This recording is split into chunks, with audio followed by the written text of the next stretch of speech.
So there I was, Lu Ming, 25 years old, lying in bed at my parents' house in the middle of nowhere, asking an AI chatbot what to do when you have too much money.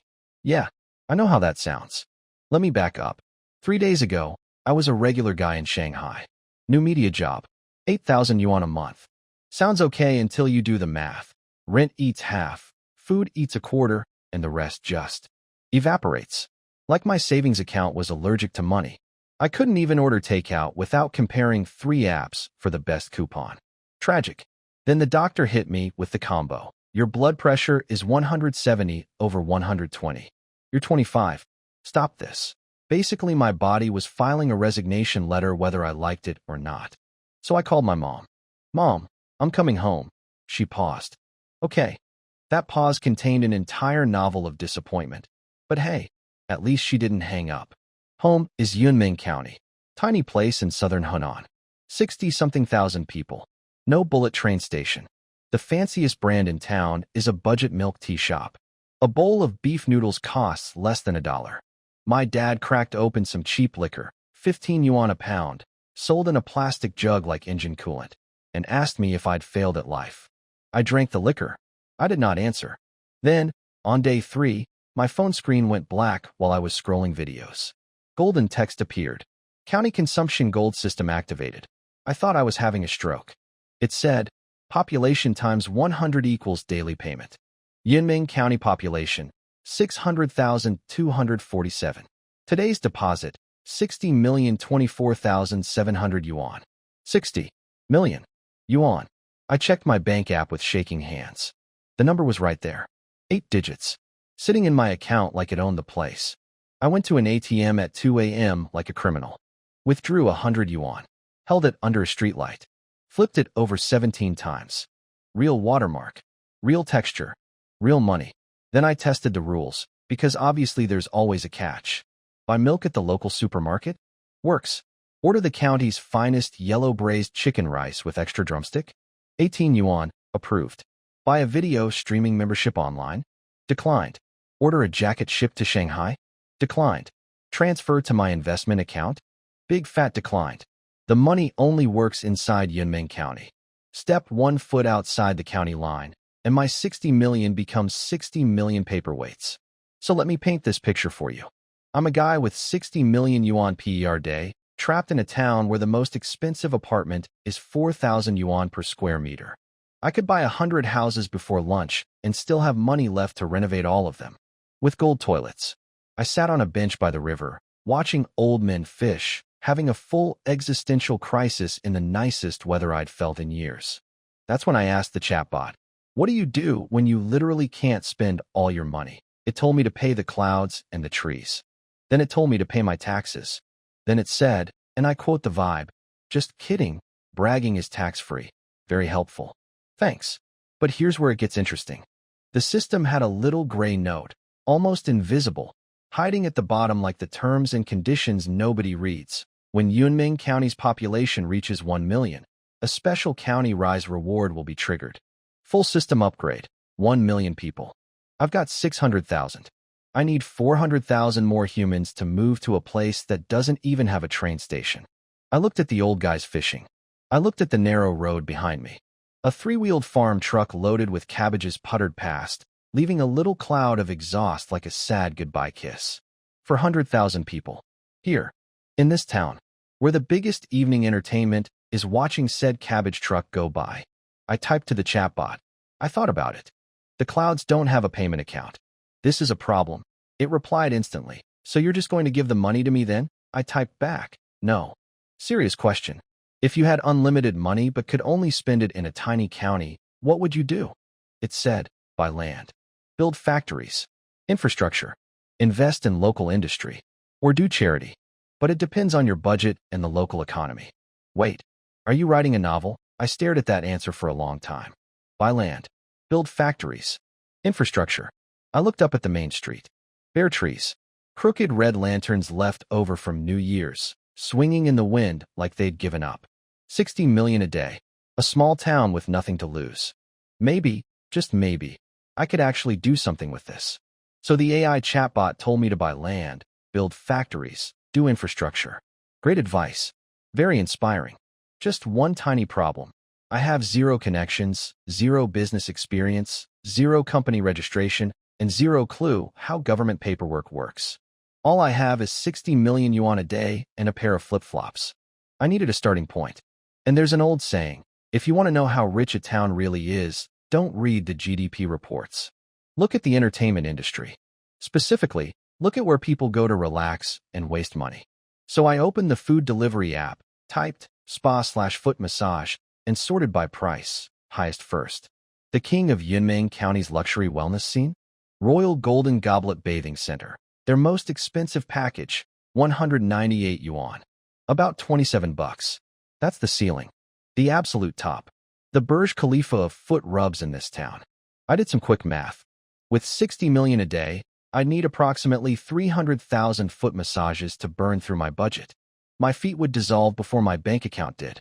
I scrolled through the reviews. Technician was good, but the watermelon in the fruit plate wasn't fresh. Place smells like cigarettes, but I'll leave a good review because I'm worried they'll go bankrupt. Highly recommend technician number 8. She made me scream. Coming back. All right. Field research time. I hopped in a cab. The ride across the entire county took 15 minutes. Cost 7 yuan. 7. In Shanghai, that wouldn't even get the driver to acknowledge your existence. The Royal Golden Goblet looked exactly like you'd imagine. 4 stories of gold-tinted mirror glass, 2 stone lions out front looking tired of their lives, and a lobby the size of a basketball court with nobody in it. The receptionist was watching comedy clips on her phone at full volume.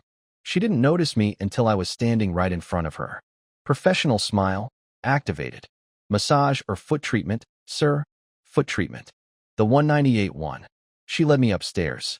The room had European floral wallpaper peeling at the corners, a TV that was off, and a complimentary fruit plate, consisting of 3 cherry tomatoes, 2 slices of watermelon, so thin they were basically transparent, and a sad handful of sunflower seeds.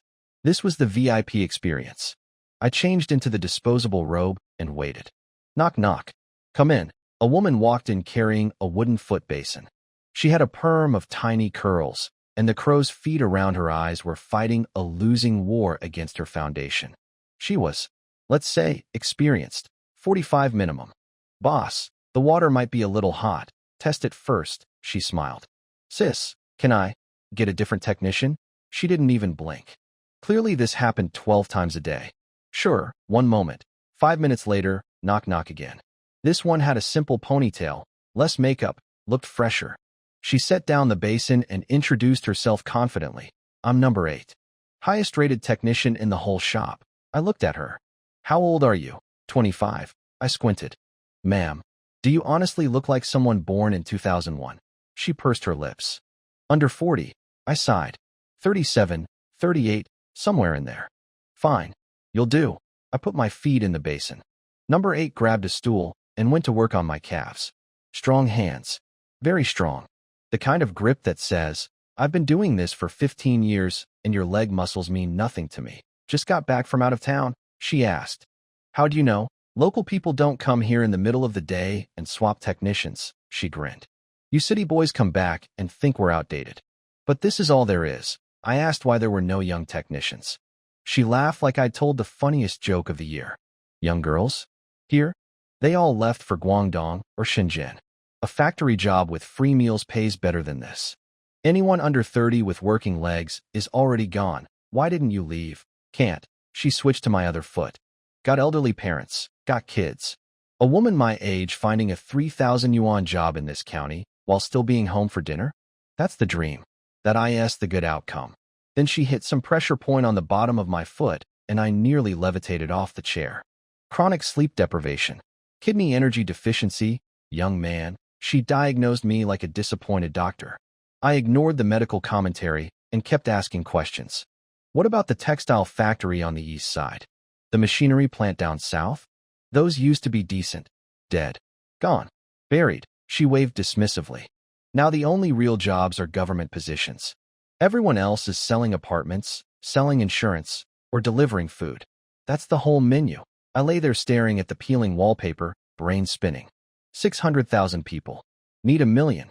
That's 400,000 more humans. And humans aren't ducks. You can't just herd them into town and call it done. People need jobs. Good jobs. Schools for their kids. Hospitals that work. If I just stood on the street handing out cash like a maniac, sure, I'd attract a crowd. But the second the free money stopped, everyone would vanish. I'd just create inflation and chaos, and the county would be worse off than before. The only real answer? Create jobs. Lots of them. Good-paying ones. I was deep in thought about economic development and population migration theory when I fell asleep. Number 8 shook me awake. Handsome, time's up. Want to add another session? I didn't add another session. My feet had been through enough spiritual awakening for one day. I walked out of the Royal Golden Goblet into the afternoon sun and decided to scout the new part of town. The roads here were wide, 6 lanes, built for traffic that never showed up. Every now and then an electric scooter would zip past like a lonely fish in an empty ocean. The streets had people, sure, but it was all grandparents and moms with toddlers. Young faces? Endangered species. Practically extinct. I stopped at a real estate office. The window was plastered with listings. Brand new apartment, no furniture, 3,800 yuan per square meter. Old neighborhood near a school, no elevator, 3,200. And up top, the crown jewel, a villa, 890,000 yuan. Not even a million. In Shanghai, that buys you a parking spot. Maybe half a parking spot. In a bad neighborhood, I walked the entire commercial street end to end. 40 minutes. Here's what I learned. The fanciest clothing brands in town are auntie and Step. Basically the sweatpants and sneakers tier. Transportation? Taxi starts at 5 yuan. Bus is 1 yuan, and most people just ride electric scooters. The shopping mall is a 3-story building called Wanjifu. Supermarket on the first floor, clothes on the second, restaurants on the third. Half the third floor is empty with space for rent, signs taped to the windows like sad little surrender flags. And the county's 3 forms of entertainment?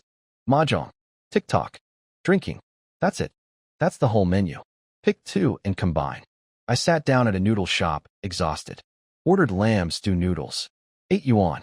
When that bowl arrived, steam hit my face like a warm hug from someone who actually cares about you. Real bone broth. No chemical shortcuts. No food technology innovations. The noodles were hand-pulled, even thickness. 7 or 8 pieces of lamb. Not huge, but honest.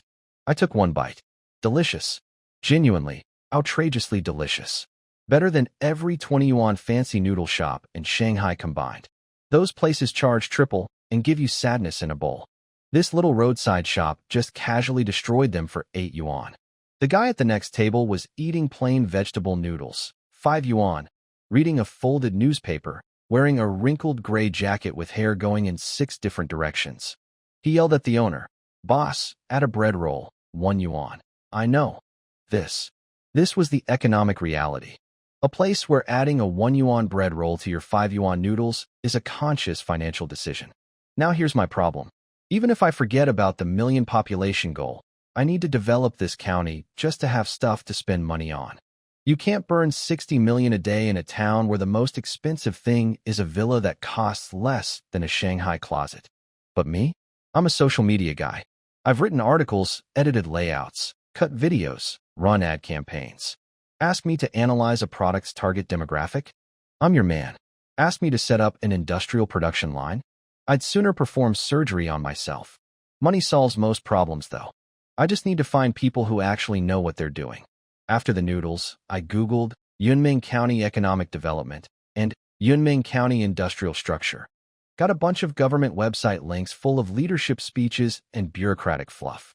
Eventually, I dug up last year's work report. GDP, 19.86 billion yuan. Growth, 4.2%. The industry split was 44% agriculture, 35% manufacturing, 21% services. 74 industrial companies above the threshold, only 12 making over 100 million in revenue. The rest of the report was pure government poetry. Vigorously develop food processing and garment manufacturing traditional industries. Actively cultivate new materials and e-commerce emerging industries. Push forward high-quality county economic development with full force. Words, words, words. Signifying nothing. 2 useful takeaways, though. 1. The county's main thing is food processing, which makes sense because southern Hunan grows tons of grain. 2. Those 74 companies are. Not impressive. Nationally, this is a rounding error. Locally, could be worse, I guess. I walked home past the county government building. Iron gate open, row of black sedans parked inside, a few uniformed guys smoking out front. I stared at the brass nameplate for a few seconds. Nope, not yet. If I walked in there right now with nothing but, trust me bro, I have 60 million a day from a magic phone system, they'd call the police. Gotta build something real first. At home, Mom was in the kitchen snapping green beans. Your third uncle says come by tomorrow. He needs a worker. 3,500 a month. Mom, not yet. So what's your plan? Just wander around the house. I have some money. I want to start something. She froze mid-snap. You have money? You saved a few hundred yuan a month in Shanghai. I made some investments. Total lie. Smooth delivery though. She didn't buy it. Not even a little. How much? Don't waste it on nonsense. You're at that age now. I was actually going to have your aunt set you up on a blind date. Mom. I've got it handled. She stopped talking. But she started snapping those green beans with the fury of a woman who did not think her son had it handled. Also, Mom, I'm going to buy a car. That got her attention. She launched into a speech about how a Volkswagen Jetta is perfectly fine. Your father's has lasted forever. Very durable, very practical. Mom. I'm buying it myself. Just letting you know. I'll ask third uncle for advice. What kind of car? BMW, Mercedes, or Audi? She blinked. What's that? Never mind. Just don't blow all your money. Do you have any idea how hard it is to find a wife these days? Have some sense. Got it. I escaped to my room. At midnight, I opened the system panel. That golden text, glowing quietly. Today's deposit, 60,024,700 yuan. Received. Account balance, 120,049,400 yuan. 2 days, 120 million yuan in my bank account. Total amount I'd managed to spend, less than 300 yuan. A foot massage, some noodles, a cab ride, and a carton of milk. I can't spend it. I literally cannot spend this money fast enough. 120 million yuan, sitting in my bank account for 2 days, completely untouched, gathering digital dust. This is the world's stupidest problem, and I have no idea how to solve it. Next morning, I hopped on my dad's electric scooter and puttered through town. Yinming County at 8 a.m. is a different planet from Shanghai at 8 a.m. In Shanghai, the subway crushes you into a human pancake. Here, the busiest person on the street was the old guy frying dough sticks. I grabbed a bowl of spicy pepper soup and a fried bread thing. 4 yuan. Breakfast of champions. Then I rode east to third uncle's auto repair shop. And I'm using the word shop very generously. It was a yard with a tin roof, 5 or 6 cars waiting to be fixed, and a hand-painted sign that said, Jianjun Auto Repair, in white letters on red, except the white had gone yellow from sun and rain. Very vintage. Very rustic. Very, we accept cash only, energy. Inside, Uncle Jianjun was sitting on a destroyed sofa in a room full of cigarette smoke, scrolling his phone. The desk was covered in car parts flyers and used paper cups. Interior designed by someone who'd given up. Uncle, I want to buy a car. He perked up. Nice. Budget? Need me to chip in. How much is a Mercedes E300 these days? His cigarette nearly fell out of his mouth. Around 400,000? You want that? Yeah. He stared at me like I'd just told him I was going to Mars. How much money do you have? Enough. First time buying. Just need your expert eye. Well, he scratched his head. You'd have to go to the city for that. You know how many dealerships this county has? I shook my head. 2.5. He held up his fingers. 1 Chang'an, 1 BYD, and half a Cherry. That one just changed owners and is still being renovated. That counts as half. The city was out of the question. My magic money doesn't work outside county lines. It'd be like trying to pay with Monopoly money. Except even Monopoly money works in more locations than mine. What about secondhand? There's a used car lot up north. Let's go. Uncle grabbed his keys and slapped my shoulder with the pride of a man who'd just discovered his nephew wasn't a complete failure. Let's go? I always knew you'd make something of yourself. I raised you right, Uncle. You taught me to drink baijiu when I was 4. Took me to a foot massage parlor at 6. Karaoke at 8. And at 10 you. Let's go. Right now. Moving. The used car market was a bumpy concrete lot about the size of 2 basketball courts, with puddles reflecting the sky and rows of $5,000 to $10,000 family cars baking in the sun. The owner was a fat guy in a leather jacket, picking his teeth with a toothpick. He saw Uncle's van pull in and instantly transformed into a smiley salesman. "Brother June, what brings you here?"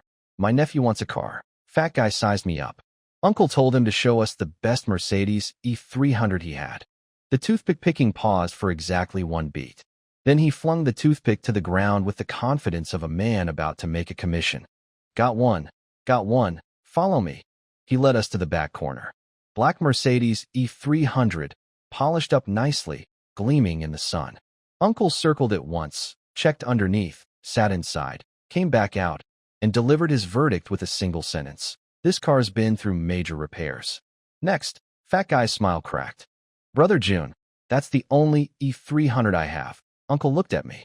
I nodded. He turned back to fat guy with the energy of a school principal who just caught you cheating. "Show us the real stuff. No games.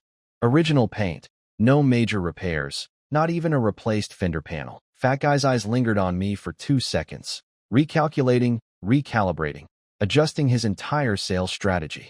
"Follow me." He took us behind the main lot to a locked tin shed. Out came a jangling keychain, and the door swung open. 3 cars inside. A white Porsche Cayenne, a dark green Range Rover, and in the very back, against the wall, a long black sedan that made the other 2 look like toys. I didn't recognize the badge, but I didn't need to. That car was long. The wheels alone were bigger than my future. Everything about it screamed, "I cost more than your house, your neighbor's house, and probably your entire street." "What's that one?" I pointed. Fat guy's expression got weird, like I just pointed at the sun and asked to buy it. "Maybach S680. Uncle's cigarette hand froze midair. "You have one of these." Fat guy walked over and wiped the hood with a cloth, almost lovingly. "Picked it up before New Year. Belonged to a coal boss from Zhengzhou. Bought it. Drove it 947 kilometers total. Then his business went sideways, and he needed cash fast. Original everything. Not a single scratch. The guy used it as a garage ornament." Uncle climbed into the back seat and touched the leather. His whole body language changed. This wasn't E300 leather. This was, "I'm worth more than your annual salary per square inch." Leather. Soft, buttery, sinks when you press it, and takes its sweet time bouncing back. The back seat was wide enough to lie down in. There was a mini fridge in the armrest. And the ceiling was covered in tiny lights. A starry sky roof. Like sitting inside a private planetarium. "I'll take it," I said. "How much?" The words had barely left my mouth when Uncle grabbed my arm and yanked me aside, whispering with absolute panic in his eyes, "My dear, sweet, beloved nephew, you could sell me and your father together and still not afford this car." $2,400,000, fat guy said, holding up 2 fingers like he was making a peace sign at my financial funeral. Uncle grabbed my arm and started physically dragging me toward the exit like I was a toddler reaching for a stove. Good. If I sold you and your father as a package deal, we still couldn't cover the down payment. Let's go look at the E300. I can help you scrape together. I planted my feet like a tree. Didn't budge. "Can I swipe a card?" I asked fat guy. The entire shed went silent. Fat guy's brain visibly blue-screened. "Bro, I don't do deposits. Full payment only." "Full payment." I pulled out my bank card and held it between 2 fingers like a magician doing a trick. "Swipe it." Fat guy looked at the card. Looked at me. Looked at the card again. Then he threw his cleaning rag onto the Maybach's hood and sprinted to the front office like his life depended on it. Uncle was clinging to my sleeve, eyes wild. "Are you insane? Where did you get this money? Did you rob a bank?" "Uncle. Bitcoin." "Bit what?" "Bitcoin. Virtual currency. Bought some years ago, forgot about it. It went to the moon. I sold everything. Total fabrication." Delivered with the calm confidence of a man who has 60 million yuan appearing in his account every midnight, like clockwork. Uncle didn't understand a single word, but he understood the vibe. His nephew was loaded. Fat guy came running back with a card reader, forehead glistening with sweat. He jammed my card in, punched in the numbers, 2,400,000, and handed me the machine. I typed my password. Hit confirm. Beep. The receipt printer whirred to life. That little white strip of paper crawled out slowly, like it wanted to build suspense. Fat guy ripped it off, saw, transaction successful, and his entire soul left his body for about 3 seconds. In this tiny, crumbling used car lot in Yunmeng County, a Maybach S680 had just been sold. Full cash. In under 5 minutes. On a random Tuesday. Fat guy's entire vocabulary restructured itself in real time. I went from bro to SIR so fast it should have caused whiplash. Sir, please come sit inside. Let me make you tea. He was tearing apart cabinets looking for fancy tea leaves, found half a can of some premium brand, washed the cups, brewed the tea, served it to me with both hands like I was visiting royalty. He handed Uncle a cup too. Brother June, you have a nephew like this and you never mentioned it. Uncle was sitting there holding his paper cup, hands still trembling. He stared at me for a long time before finally squeezing out. You really got rich? Made a bit, I said, sipping tea. A bit? You just dropped 2.4 million on a CAR. He reached for his phone. I'm calling your dad. I stopped his hand. Not yet. Let's find the right moment. He thought about it, put the phone away, and muttered. Fine. But keep a low profile. Don't flash money around. He said this sitting in the passenger seat of a Maybach S680. Low profile. Fat guy was a legend at paperwork. Called in favors, pulled strings, and within 2 hours I had plates, registration, everything. He handed me the keys with both hands and a bow, like presenting a sacred artifact. I got in the driver's seat. Uncle tiptoed into the passenger side, so carefully you'd think the leather was made of baby skin. Which, given the price, it might have been. I turned the key. The engine was so quiet I actually checked if it had started. This wasn't a car. It was a cloud with wheels. We rolled out onto the road, and every bump from the county's terrible pavement just disappeared. The suspension ate potholes like snacks. Uncle was touching everything. The wood trim on the doors. The sound system. The seats. This car, he whispered with genuine religious emotion, is absolutely incredible. I've fixed cars my whole life and never sat in anything like this. This leather. This sound system. Unbelievable. Then I dropped the next bomb. Uncle, I'm going to start a company here in the county. He snapped out of his automotive trance. Company? Doing what? Investment. I want to build some industries locally. He looked at me like I'd announced I was opening a ski resort in the desert. In this dump? Every young person has already escaped. All that's left is old folks and children. Take your money to the city, to the provincial capital, heck, even just put it in a bank and earn interest. Literally anything is better than pouring money into this place. I have a plan, I said, not explaining further. Do you know any office buildings for rent around here? Big ones, good location. He sighed the sigh of a man who knew his nephew was a stubborn donkey. Then he thought for a minute. New district, 2 blocks south of the Wanjifa shopping center. There's a building. Some real estate developer built it. Was supposed to be a commercial complex. Then his money dried up. He ran off to Macau, gambled away a few $100 million, and poof. Ghost building.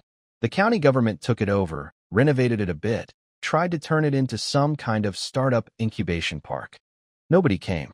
It's been sitting empty ever since. Let's go see it. 15 minutes later, the Maybach pulled up in front of a 6-story building with gray glass walls. Actually looked pretty modern. The front doors were locked, and A, for rent, sign was taped to the glass with a phone number written in marker. Out front was a huge plaza, completely overgrown with weeds. Nature was actively reclaiming this property. I stepped out and sized the place up. Location, right on the main road of the new district. Perfect. Each floor looked like about 2,000 square meters. 6 floors, 12,000 square meters total. Plus the walled-off empty lot next to it, another 1,000 or so square meters. I loved it immediately. Uncle walked up next to me, offered me a cigarette. I waved it off. Bad feng shui, he declared, lighting his own. The developer who built it lost everything gambling. The government couldn't make it work either. If you rent this place, the annual cost alone will. I was already dialing the number on the glass door. It rang for ages. Finally, a sleepy woman's voice. Hello? Who's this? Hi. I saw your rental listing. I wanted to ask about this building. How much, too? The instant she heard someone was interested, her voice went from half asleep to fully caffeinated. Yes. It's available. How many floors do you want? What's it for? I don't want to rent it, I said. Pause. I want to know. Is it for sale? The woman on the phone went quiet for a solid 5 seconds. I could practically hear her brain rebooting. Buy? You want to buy the building? The whole thing? I can't make that call. You need to talk to my boss. Leave your number. I gave her my number and hung up. Uncle stood there with an unlit cigarette dangling from his lips, staring at me like I'd just announced I was running for president. You want to buy this building? Yep. Do you even know how much it costs? Nope.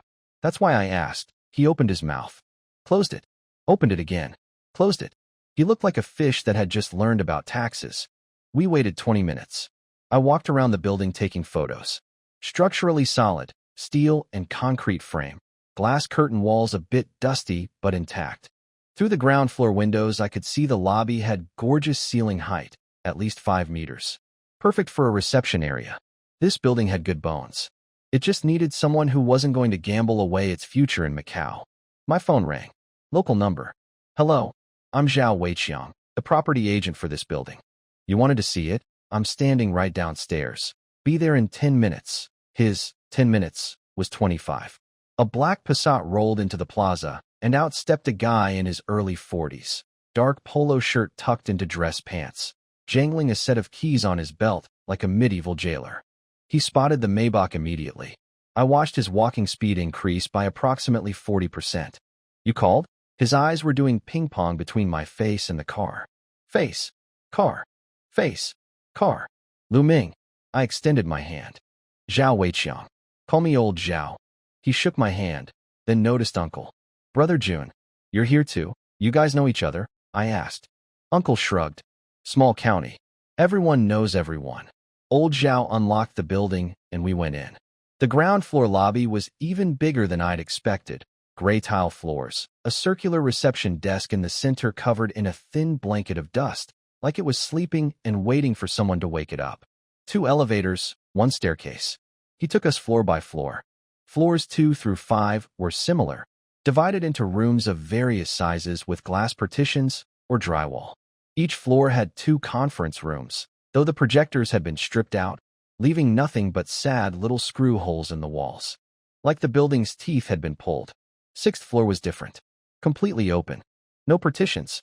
Over 1,000 square meters of unbroken space. Windows on 3 sides. Light flooding in from every direction. This was supposed to be a banquet hall, old Zhao said, leaning against the window. The original owner had big dreams. Yunming County's #1 commercial complex. Dining upstairs, shopping downstairs. Built it halfway, then poof. Vanished. I looked down from the 6th floor. The plaza below was a weed museum. Nature had been running the place for 2 years and was doing a terrible job as property manager. Who owns the building now? County Finance Bureau. He didn't hesitate. After the developer ran off with a mountain of debt, the bank seized it. Put it up for auction twice. No buyers. County government took it over as a last resort. Spent $4 million on basic renovations, tried to make it a startup incubation center. He gestured at the vast emptiness around us. 0 tenants. Not one. How much? Old Zhao pulled out a pack of cigarettes. Offered 1 to Uncle, then 1 to me. 3 grown men standing in an empty 6th floor hall, smoking like we were negotiating the fate of nations. I'll be straight with you. Brother Jun is here. We're all friends. He exhaled a cloud. The county has had a headache over this building for years. Maintenance, water, electricity, property management. Over $100,000 a year, all coming out of the public budget. Leave it. Lose money. Tear it down. Lose more money. He looked at me. You're the first person to call about this building all year. Give me a real price, I said, flicking ash. He held up 2 fingers. Then 3. 30 million. No, no, no. He shook his head. 23 million. 23 million. 6 floors, 12,000 square meters of office space, plus the plaza. That's less than 2,000 yuan per square meter. In Shanghai, 2,000 yuan per square meter buys you the right to look at a building from across the street. But the interior was barely above raw concrete. Wiring done, fire safety done, but the walls were plain white and the floor tiles were the cheapest kind available. To actually work here, I'd need a full renovation. At 1,000 yuan per square meter, that's another 12 million. Does the price include the plaza? Everything. Land and building. 50-year property rights. Now here's the thing. I have 60 million yuan hitting my account every single day. I could have said, Yes, without blinking. But that would be stupid. Even with infinite money, you don't pay sticker price. It's the principle. It's strategy. If I throw money around like confetti, people will treat me like an idiot forever. Every future deal in this county would start with them thinking, that rich fool will pay anything. Can you go lower? Old Zhao laughed. Brother, this is already rock bottom. Go check prices in the city for the same space. I'm not comparing to the city. I'm comparing to Yunmeng County. I kept my voice even. This building has been empty for over 2 years. 0 tenants. Bleeding money every year. If I don't buy it, you keep losing. I'm doing you a favor. The laughter faded. He looked at me again, reassessing. Young kid, nothing flashy about the clothes, but arrived in a Maybach, paid cash for it, and was now negotiating a building purchase with the calm energy of someone ordering lunch. What's your offer? 20 million flat. He crushed out his cigarette. I need to check with the boss. Go ahead. But make it fast. He left, practically jogging. Uncle turned to me with worry lines deep enough to plant crops in. Kid, how much money did you actually make? You gotta tell me. This isn't how you spend money. Uncle, I've got it under control. Here's what Uncle didn't understand. The 3 million I was haggling over wasn't about saving money. I get 60 million every day. 3 million is pocket change. It was about sending a message. I'm serious. I'm smart, and I don't overpay. The county government would remember this, and every negotiation after this one would be smoother because of it. We were mid-conversation when old Zhao came back, practically skipping, grinning like he'd won the lottery. Gentlemen, good news. The boss said yes. Old Zhao came jogging back like he'd just won a relay race, forehead shining like a glazed donut. He leaned in close, barely containing himself. Mr. Liu, the boss approved it. 20 million, the whole building plus the plaza. It's yours. Uncle heard this, and his face did that thing where it wanted to express 7 emotions at once, but couldn't commit to any of them. On the drive back to his repair shop, he only asked one question. You're really buying that cursed building? Yep. He got out, slammed the door, and walked back into his yard with his hands behind his back, sighing like a man attending his nephew's financial funeral. At 2:30 p.m., I went home, changed into a dark collared shirt, because when you're about to meet government officials to buy a building, you should at least look like you own a collar, and drove to the county government compound. Now, the security gate at Yunmeng County Government is usually a whole production. The guard checks your ID, asks questions, basically interrogates you like you're crossing an international border. But today, a long black Maybach glided up to the barrier. The old guard took one look at that hood ornament through his window, and, without a single word, pressed the button. Gate went up. No questions. No ID check. Just vibes. Apparently the password to any government building in China is a German luxury vehicle. I parked in a lined spot below the office building. Before I could even close my door, old Zhao materialized out of the lobby entrance like he'd been launched from a cannon, grinning so hard I worried about his face muscles. Mr. Liu, right on time. The leaders are all waiting upstairs. Upstairs. Small conference room. Oval table. 3 people. Center seat. Director Wang, head of the finance bureau. 50s, hair combed so perfectly it looked painted on. White dress shirt. Radiating, I've been in government for 30 years, energy. Left seat. Deputy Director Liu, younger, half-frame glasses, slightly chubby, in charge of state assets. His face said, I have conditions, and I'm going to enjoy presenting them. Right seat. Some young guy with a laptop. Legal or admin. His entire purpose was to exist and type things. Director Wang stood up and extended his hand first. Mr. Liu, so young and already so accomplished. Director Wang, too kind. Deputy Director Liu chimed in with some pleasantries. Everyone sat down. The laptop kid, with truly impressive situational awareness, appeared with a freshly brewed glass of premium mahjong tea. The tea leaves were standing straight up in the glass like tiny green soldiers at attention. Now, the old me, the 8,000 yuan a month social media guy, would have been sweating through his shirt in this room. Government officials, oval tables, formal tea service? My daily life used to be arguing with clients about font sizes on WeChat posts. But the current me had 120 million yuan in his bank account, with 60 million more arriving at midnight like a financial Santa Claus. Money is courage. This is not a metaphor. This is a medical fact. I leaned back in my chair, picked up the tea, blew on the floating leaves, took a sip. Good tea, I said. Director Wang smiled. Of course. First pick mahjong, before the spring rains. Mr. Liu, it's rare to see someone who's made their fortune in the big city and still thinks about investing back home. That kind of sentiment is precious. Roots run deep, I said, matching his poetic energy. Made some money out there, but this soil feels solid. We went back and forth like this for a while, the classic Chinese business dance. He was fishing for information about where my money came from. I tossed out phrases like internet investment and early cryptocurrency gains, words that county-level officials had heard enough times on the news to nod at, but not enough times to actually understand. Perfect smokescreen.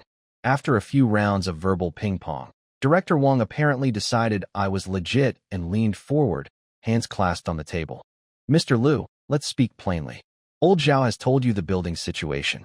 20 million is frankly a loss for the county. We spent nearly 10 million just taking it over and doing basic renovations. I listened. Said nothing. Power move. Director Wang glanced at Deputy Director Liu. Liu took the cue, cleared his throat, and slid a printed document to the center of the table. Mr. Liu, the price has been approved. But as a transfer of state assets, the county has certain considerations. We want to ensure any incoming enterprise genuinely contributes to Yunming's development. He pushed his glasses up, the universal signal for, here come the conditions, and his tone shifted to full bureaucrat mode. There are 3 additional conditions. I raised an eyebrow. Go ahead. First, within 1 year of operating, your company must create at least 100 local jobs. With social insurance. Internally, I nearly laughed. 100 jobs? At average county wages of 3,000 yuan each, that's 300,000 a month. Less than 4 million a year. I make that much while sleeping. For about 4 minutes. Free points.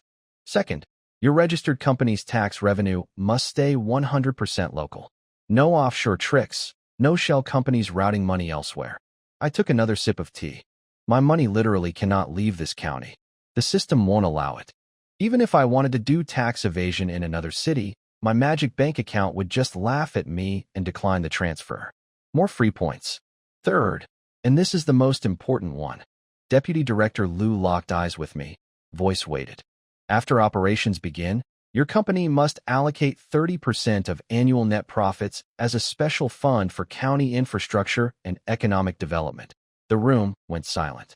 Director Wang drank from his thermos, pretending to be casual while watching me from the corner of his eye. Deputy Director Liu leaned back, waiting for me to push back.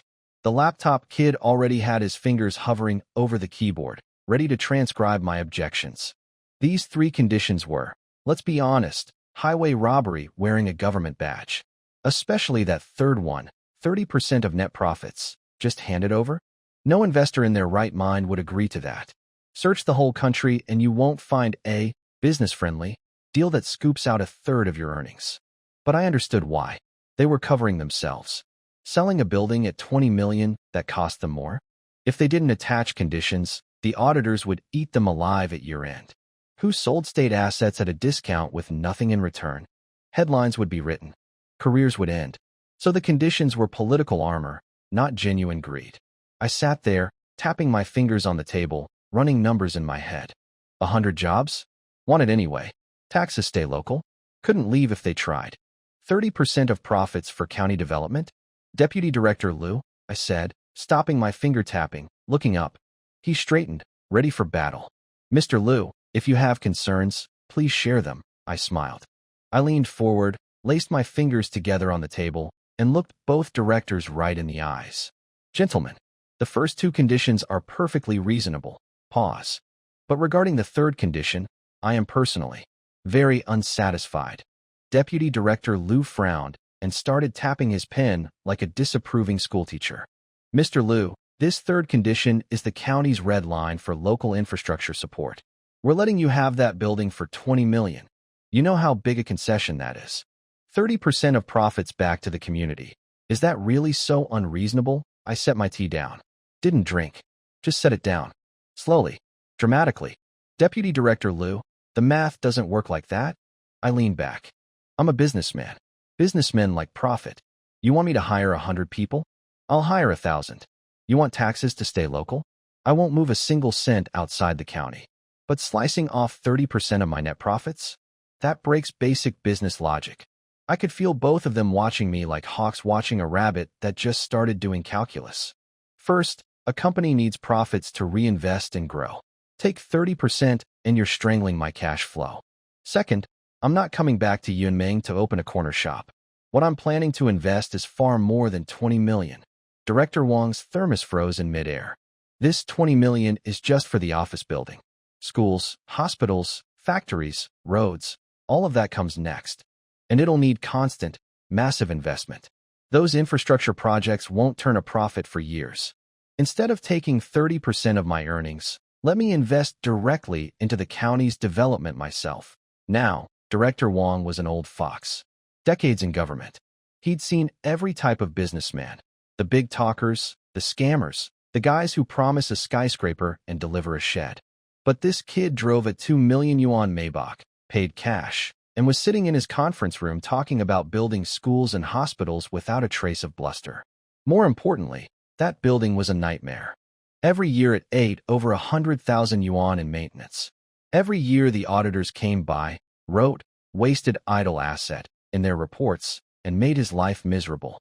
If someone, anyone, took this cursed building off his hands and created some jobs, his annual report would practically write itself. Push too hard on the 30%, and this golden goose might walk out the door forever. Mr. Liu, that's quite the vision. Director Wang's voice went smooth. He turned to his deputy. Old Liu, drop the third condition. We'll go with the first two. Young Mr. Liu is coming home to build up his hometown. We should be rolling out the red carpet, not putting up roadblocks. Deputy Liu pushed up his glasses, nodded. Understood. We'll proceed as Director Wang says. The laptop kid started furiously editing the contract. Mr. Liu, regarding payment timing, Director Wang asked casually. Sign the contract, money arrives immediately. Government moves slowly, except when money is involved. Then it moves at the speed of light. By 4 p.m., a freshly printed transfer agreement was sitting in front of me. I scanned it. Condition 1, 100 jobs. Still there. Condition 2, taxes stay local. Still there. Condition 3, gone. Deleted. Vaporized. I signed my name. Pressed my thumbprint. Then I pulled out my phone, opened my banking app, typed 20 million in the transfer field, and hit confirm. Ding. That little notification sound echoed through the silent conference room like a church bell. 2 minutes later, Deputy Liu got a call from the finance department. He hung up, and I swear his left eye twitched. He looked at Director Wang and nodded. Director Wang. 20 million. Full amount. Received. Director Wang's face broke into the kind of smile that only appears when a government official realizes his biggest annual headache just vanished. He practically leaped out of his chair, grabbed my hand with both of his, and shook it like he was trying to start a lawnmower. Mr. Liu, outstanding. Yunming County needs young entrepreneurs like you. Any problems, any difficulties, you come directly to me. Old Zhao was standing off to the side, swallowing hard. 20 million. Transferred in seconds. Without a stutter. Who is this kid? After that, every remaining piece of paperwork got the VIP treatment. The Housing Bureau had a dedicated window waiting for me. By 5:30 p.m., just before closing time, a deep red property certificate was placed in my hands. I opened it. Under, rights holder, printed in crisp black ink, Liu Ming. 12,450 square meters of building, plus 1,000 square meters of plaza. Mine. All mine. I walked out of the government compound. The sun had already set. The sky was on fire, red and orange streaking across the horizon like the universe was showing off. I tossed the red certificate onto the passenger seat of the Maybach and started the engine. Building, acquired. Land, acquired. Next problem. I was a one-man army trying to spend 60 million yuan a day. I needed a team. Specifically, I needed someone I could trust, someone who could handle money, someone with a brain. Cousin Lu Yuan. She's Uncle Jianjun's daughter, 1 year younger than me. Grew up following me around everywhere. Sharp tongue, sharper mind. Graduated from a mid-tier finance college in the province with an accounting degree. Worked at a bookkeeping firm in Zhengzhou for a year. Hated the low pay and overtime.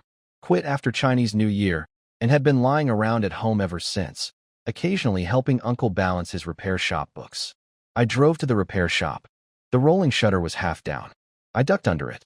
Lu Yuan was sitting on that same wrecked sofa, hunched over a big ceramic bowl, slurping noodles like she was in a speed-eating contest.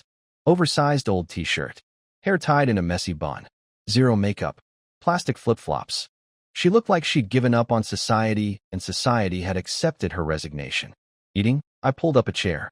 She looked up with half a noodle still hanging from her mouth, sucked it in, and mumbled, "Bro, what are you doing here? Dad said you went car shopping. Did you get one?" "Got one." "What did you get?" "Santana? Jetta?" She set down the bowl and wiped her mouth with a napkin. "Dad's taste in cars tops out at second-hand junkers. Maybach." Her wiping hand froze. The napkin stayed pressed against her lip like a pause button. She crumpled the napkin, tossed it in the trash, and rolled her eyes so hard I thought they might get stuck. "Why not say you bought a Boeing 747? Bragging is free, I guess." I didn't argue. Instead I asked, "And you? Hanging out at the repair shop every day? Planning to inherit the family oil change business? Oil changes are honest work," she pouted. "That garbage bookkeeping company in Zhengzhou, $3,500 a month. Overtime until 8 every night. Boss spouting motivational quotes instead of paying us. I'm resting.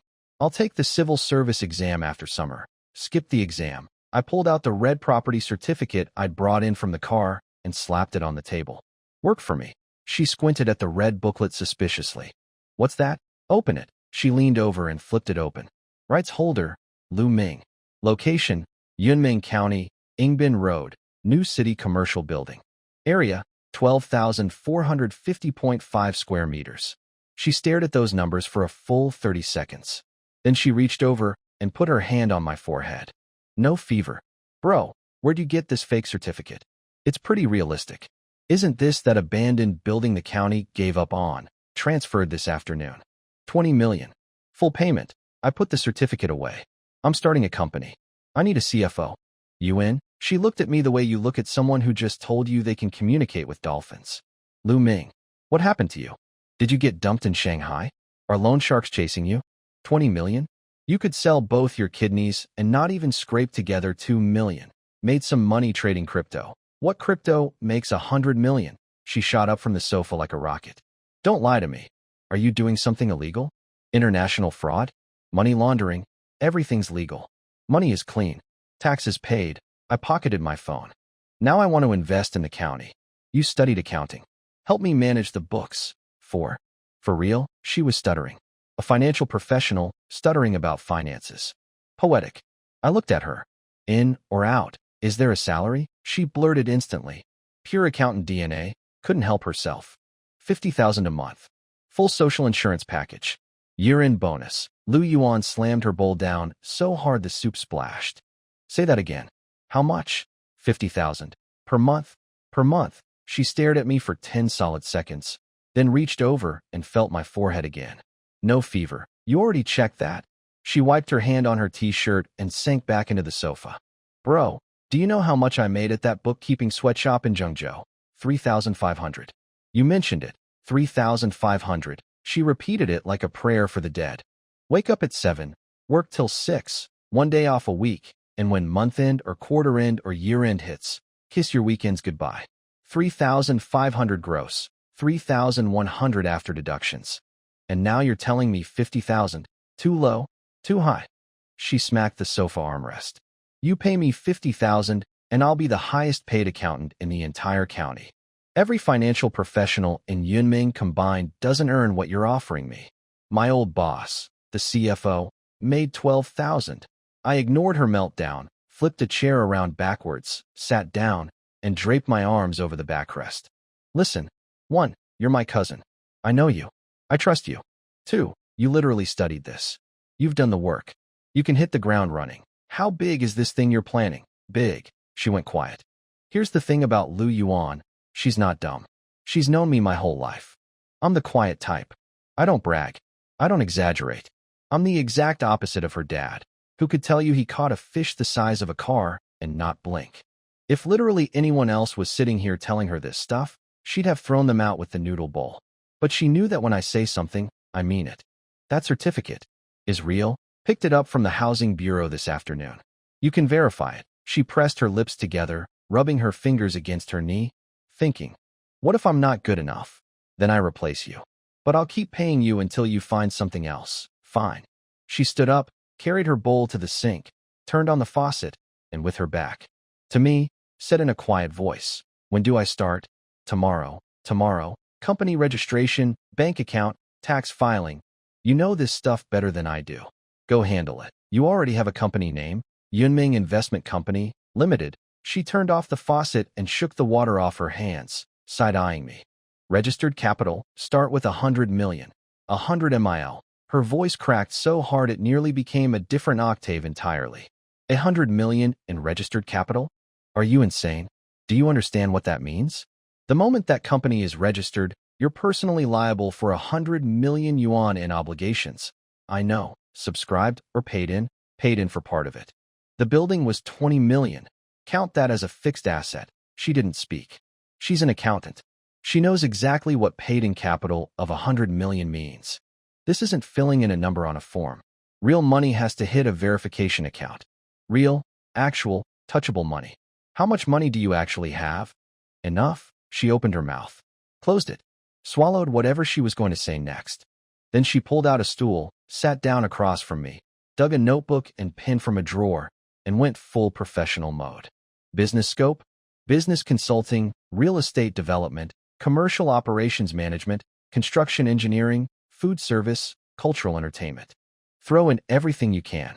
Save us from filing amendments later. She wrote furiously, filling half a page. Looked up. Registered address, Ingbin Road, New City Commercial Building. The cursed building, my building. My address. She circled something on the page, closed the notebook. Tomorrow 8:30, as soon as the business registration office opens. I need your ID copy tonight. Company seals, official seal, financial seal, legal representative seal. I'll arrange a carver ahead of time. Bank account requires an appointment, usually a 2 to 3 day wait. Can you speed it up? I'll try. She started gathering her things, then suddenly stopped. Your car. You really bought a Maybach? Parked outside, she shuffled out in her plastic flip-flops. I followed. There it was, under the streetlight, outside, Jianjun Auto Repair, with its hand-painted tin sign. A black Maybach S680, gleaming quietly like a panther that accidentally wandered into a petting zoo. She circled it slowly. She doesn't know cars, but she recognized the three-pointed star, and she definitely recognized the word, Maybach, on the trunk. How much was this? 2.4 million. She stood behind the car staring at the exhaust pipe for a very long time. No words. Just standing there, recalculating her entire understanding of reality. When she finally turned around, her face was different. The joking was gone. There are things I can't explain right now, I said. But the money is clean. No problems with its source. If you don't trust me, you don't have to do this. We're still family. We'll still eat together at New Year's. She looked into my eyes for a long while. I trust you. Good. I'll do the work. What are you doing? Recruiting. Building a team. A company this size can't run on just 2 people. HR manager, admin manager, secretary, driver. Fine. She took a breath, then patted the Maybach's door. Okay then. Tomorrow morning, 8 o'clock. Come pick me up. In this car. Why? I'm going to the registration office to start a company. A Maybach parked out front means the clerk will process my paperwork twice as fast. Don't laugh. In a county town, this car is more effective than any letter of recommendation. I didn't laugh, because she was absolutely right. On the drive home, I rolled down the windows. Night air rushed in, carrying the smell of fields and earth. The streetlights were spaced far apart. Some stretches of road were pitch black, just my headlights cutting a path through the darkness. When I walked in the door, Dad was in the living room watching TV. Channel 6 was playing, Let the Bullets Fly, the movie about a bandit who takes over a small town and shakes everything up. Dad looked at me. Your uncle called. So much for Uncle's promise to keep quiet. That lasted approximately 4 hours. What did he say? Said you bought a car worth over 2 million. Dad put the remote down on the coffee table. You really made money. Made some. How much is some? Enough. He stared at me for a long time. You've always been careful. Not the type to do anything stupid. But something this big, you should at least tell me. I only need to know one thing. Is the money clean? Clean, Dad. I never do anything illegal. He picked up the remote, turned the volume up 2 notches, and went back to watching. On screen, Jiangwen rode a white horse into Goose Town. County towns aren't easy, Dad said suddenly, eyes still on the TV. This place. The water runs deep. I sat down on the other end of the couch. I know. Good. We sat there together in the living room. Neither of us said another word. Just watching Jiangwen try to shake up a small, stubborn town that didn't want to change. Kind of felt like foreshadowing, honestly. Next morning, 7:50 a.m., I pulled the Maybach up to Uncle's repair shop. Lu Yuan was already waiting on the sidewalk, and I almost didn't recognize her. Gone was the noodle-slurping gremlin in flip-flops. In her place stood a professional woman, white blouse tucked into black trousers, hair tied neatly, light makeup. She looked like a completely different human being. Same DNA, different firmware. She got in, buckled her seatbelt, and immediately started pulling documents out of her bag like a magician pulling scarves from a hat. ID copies, property certificate copies, company charter. I wrote it last night. Business scope printed in duplicate. She flipped through everything with terrifying efficiency. Also booked the seal carver. Across from the registration office. Old Zhang's seals. Every official stamp in this county comes from his shop. What time did you sleep? 3 a.m. She leaned back and closed her eyes. 50,000 a month, bro. I'm going to earn that salary. Fair enough. At 8:25, the Maybach parked in front of the county business registration office. A few people were already waiting outside, small business owners clutching plastic bags full of documents, chatting on the steps. Then this black German yacht on wheels glided up and parked. Every head turned. Lu Yuan marched in the second the doors opened at 8:30, first in line, documents already arranged like a military operation. The clerk, a woman in her 30s sipping goji berry water from a thermos, took the papers and flipped through them. She got to the registered capital page and her hand stopped. Registered capital, 100 million, correct. Subscribed or paid in, first installment paid in at 20 million, contributed as fixed assets. Property certificate is on the last page. The clerk stood up and carried the documents to the back office like she was handling a diplomatic letter. 5 minutes later, she returned with a guy wearing glasses, the section chief. He had questions about the business scope. Too many categories, some need pre-approval, blah blah blah. Lu Yuan cut him off mid-sentence. Register all categories now. We'll obtain individual permits before launching each business line. This is perfectly legal. The chief pushed up his glasses, reviewed the materials again, nodded. Fine. Materials are complete. Rush processing, 3 business days. How about today? He hesitated. Today doesn't follow standard procedure. Lu Yuan didn't argue. She just unlocked her phone and pushed it across the counter. On screen, a photo of me shaking hands with Director Wang from the Finance Bureau. Conference room in the background. Clear as day. Our company is a priority enterprise recruited by the county. Director Wang personally finalized the project yesterday. He specifically asked us to expedite all procedures so investment isn't delayed by paperwork. So, the chief glanced at the photo. His attitude underwent an instant renovation. Come pick it up this afternoon. While Lu Yuan went off to get seals carved with the intensity of a woman on a sacred mission, I tackled my own job, recruiting. I posted on WeChat Moments, a hiring announcement for Yunming Investment Company, Ltd. Administrative Manager, HR Manager, Executive Secretary, 2 drivers. Location, Yunming County. Pay, above market rate. I attached a photo of the building looking all glossy and corporate in the sunlight. Then I opened TikTok, created an account called Yunming Investment, filmed a 15-second video slowly panning up the building from bottom to top, and added text, Yunming Investment Company, Ltd. Now hiring. Starting salary 5,000/month, no ceiling. Local residents preferred. I spent 100 yuan on local promotion and leaned back to wait. My WeChat post was underwhelming. My friends list was 90% Shanghai coworkers and college classmates. In 20 minutes, 3 likes. 2 from former colleagues. 1 from my mom. 0 messages. I was about to give up when a notification popped up.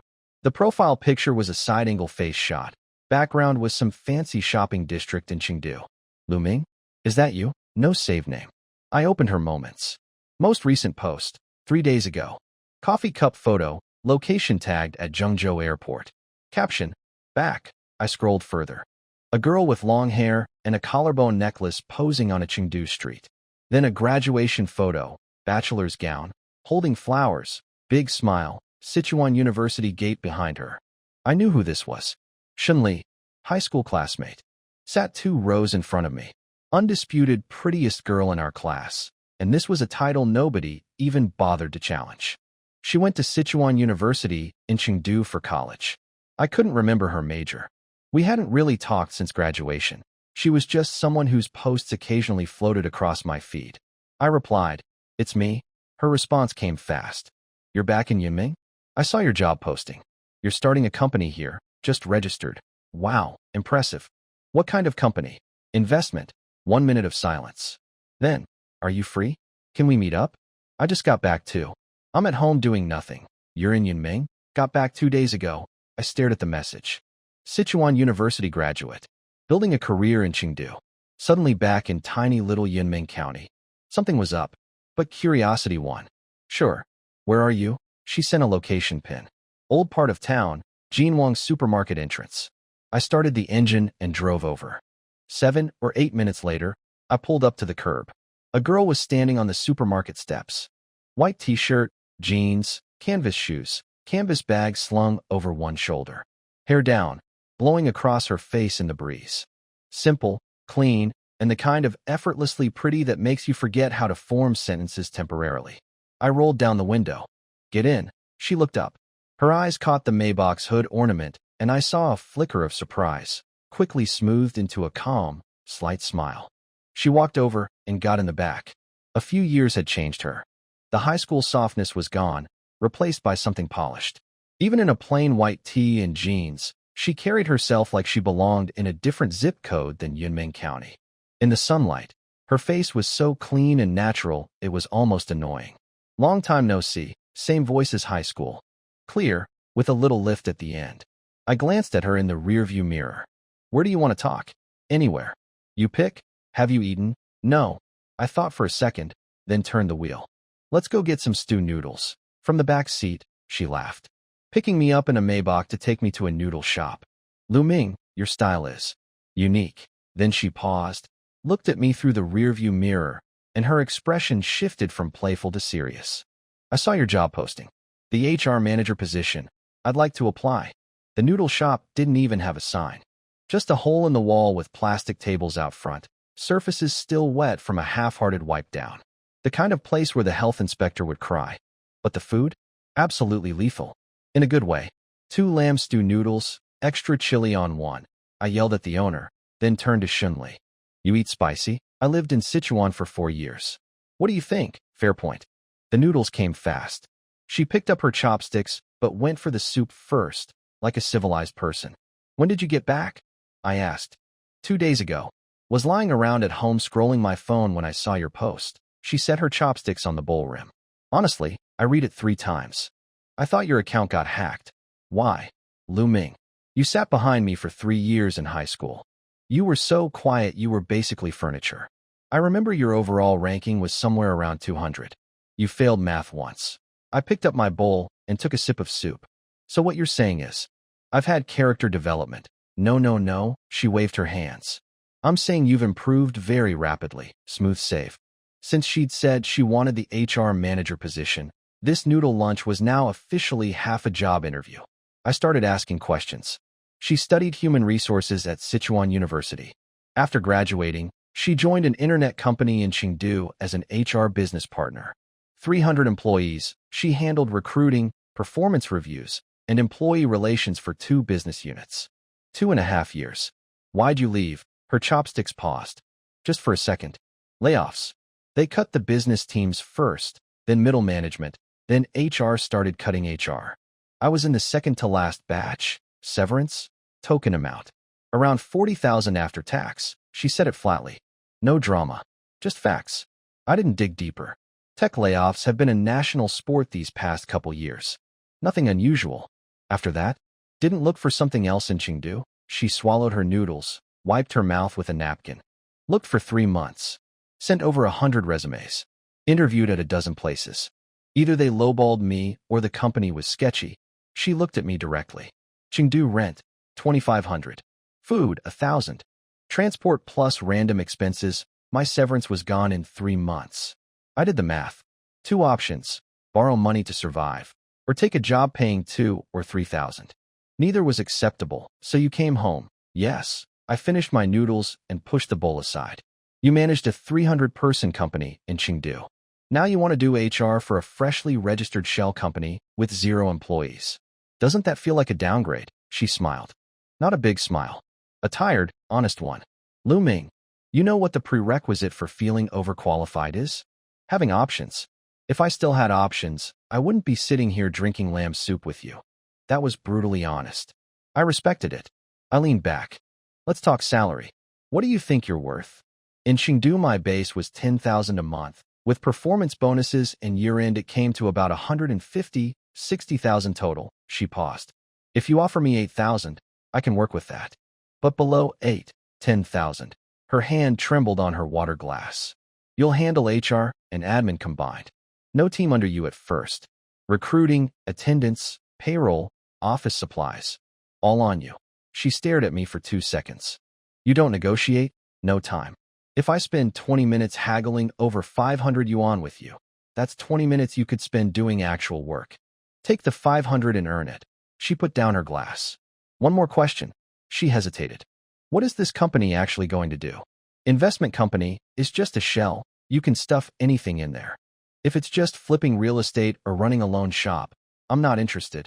I looked at her. Outside, a farm truck went puttering past. That classic diesel roar drowning out everything in the restaurant for a few seconds. When it passed, I spoke. You were in Chengdu for 4 years. What did it feel like coming back? She blinked, confused by the topic change. What did it feel like? She thought about it. Like waking up and discovering time had stopped. The same roads, the same shops, even the old guy selling candied fruit on the corner. Exactly like high school. Nothing changed. Exactly, I said. Nothing changed. Everyone who could leave, left. Everyone still here is just surviving. 60,000 person county, not even a real shopping mall. Young people flee, old people and kids stay behind. I paused. I want to change that. She said nothing. The details are still being planned, but the direction is set. Step 1, build industries, create real jobs. Step 2, build the support systems, schools, hospitals, infrastructure, so people actually want to stay. Step 3, attract people back. Maybe even attract outsiders to move in. She was quiet for a long time. How much money does something like that require? A lot. Do you have it? Yes. She looked into my eyes. The noodle shop's old fluorescent lights buzzed overhead, casting uneven light across my face. She'd seen plenty of bosses before. Her CEO in Chengdu talked like a visionary at press conferences and then tried to cheat employees out of social insurance. Big talkers were a dime a dozen. But I wasn't giving a speech. I wasn't performing. I said it the same way I said everything in high school. Flat voice, no expression, like I wasn't describing a dream, but reading a bus schedule. And apparently, that was more convincing than any PowerPoint. Okay. She stood up and extended her hand. Mr. Liu, I look forward to working with you. I shook it. Tomorrow, 8:30 a.m. New District, Ingbin Road, the 6-story glass building. You can find it, I'll find it. One more thing. I was halfway to the door, then turned back. Put together a recruiting plan in the next few days. I need a team built as fast as possible. She nodded. After I left, she called her mom. Mom, I found a job. Her mom paused. Where? Here. In the county. The county. Good, good. Close to home. She hung up. For the past 2 days since she got back, her mom's most frequent suggestion had been 3 words. Blind date time. As if the only career path for a girl who comes home is finding a husband. She leaned against the noodle shop's rolling shutter and looked up at the sky. The sky over Yunming County really was bluer than Chengdu's. At least the town had that going for it. At 3 p.m., Lu Yuan called. Business license is done. That fast. Please. Look who handled it. I could hear her pride through the phone. Company seal, financial seal, legal representative seal, all carved. Bank account appointment is set for tomorrow morning. Nicely done. One more thing. Her tone shifted. Careful now. When I picked up the license, I ran into someone. A guy from the County Land Resources Bureau, surname Zhou. He heard about you buying the building. Don't ask me how. And practically begged me for your phone number. What did he want? He said. Lu Yuan lowered her voice. He said there's a 100-acre plot of industrial land out at Shilapu village. It's been listed for 2 years. Nobody's touched it. He wants to know if you're interested. 100 acres of industrial land. Just sitting there, waiting for someone with way too much money and absolutely no idea what he's doing. That's so basically waiting for me. 100 acres of industrial land. I told the guy on the phone, let's talk tomorrow, and hung up because I needed time to process the fact that the universe was now just throwing real estate at me like spam emails.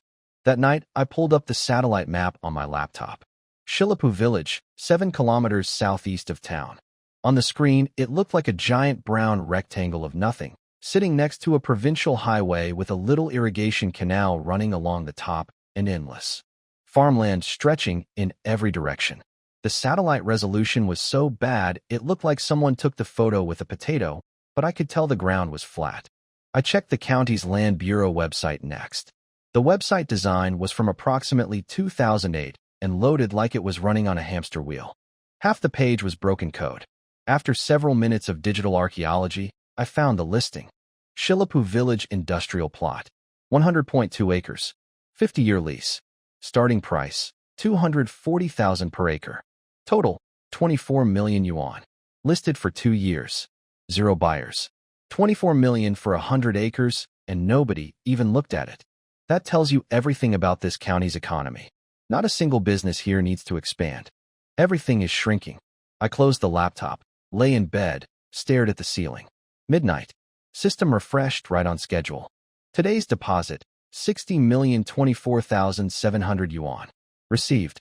Account balance, 216,148,800 yuan. For days in. Over 200 million yuan in my account. Total spent, barely a rounding error. My bank balance was growing faster than I could think of ways to use it. It was like trying to empty the ocean with a teaspoon, except the ocean was getting deeper every night. Next morning at 8, I drove to the building. Lu Yuan was already there, crouching behind the reception desk on the ground floor, wiring electrical cables with a roll of electrical tape. You know how to do electrical work? I walked over, genuinely surprised.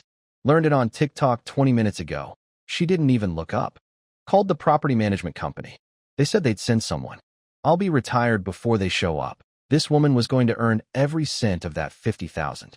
Bank account appointment, 10:30. Agricultural bank. She stood up, dusted off her pants, and pulled a brown envelope from her bag. The business license. There was in my hands.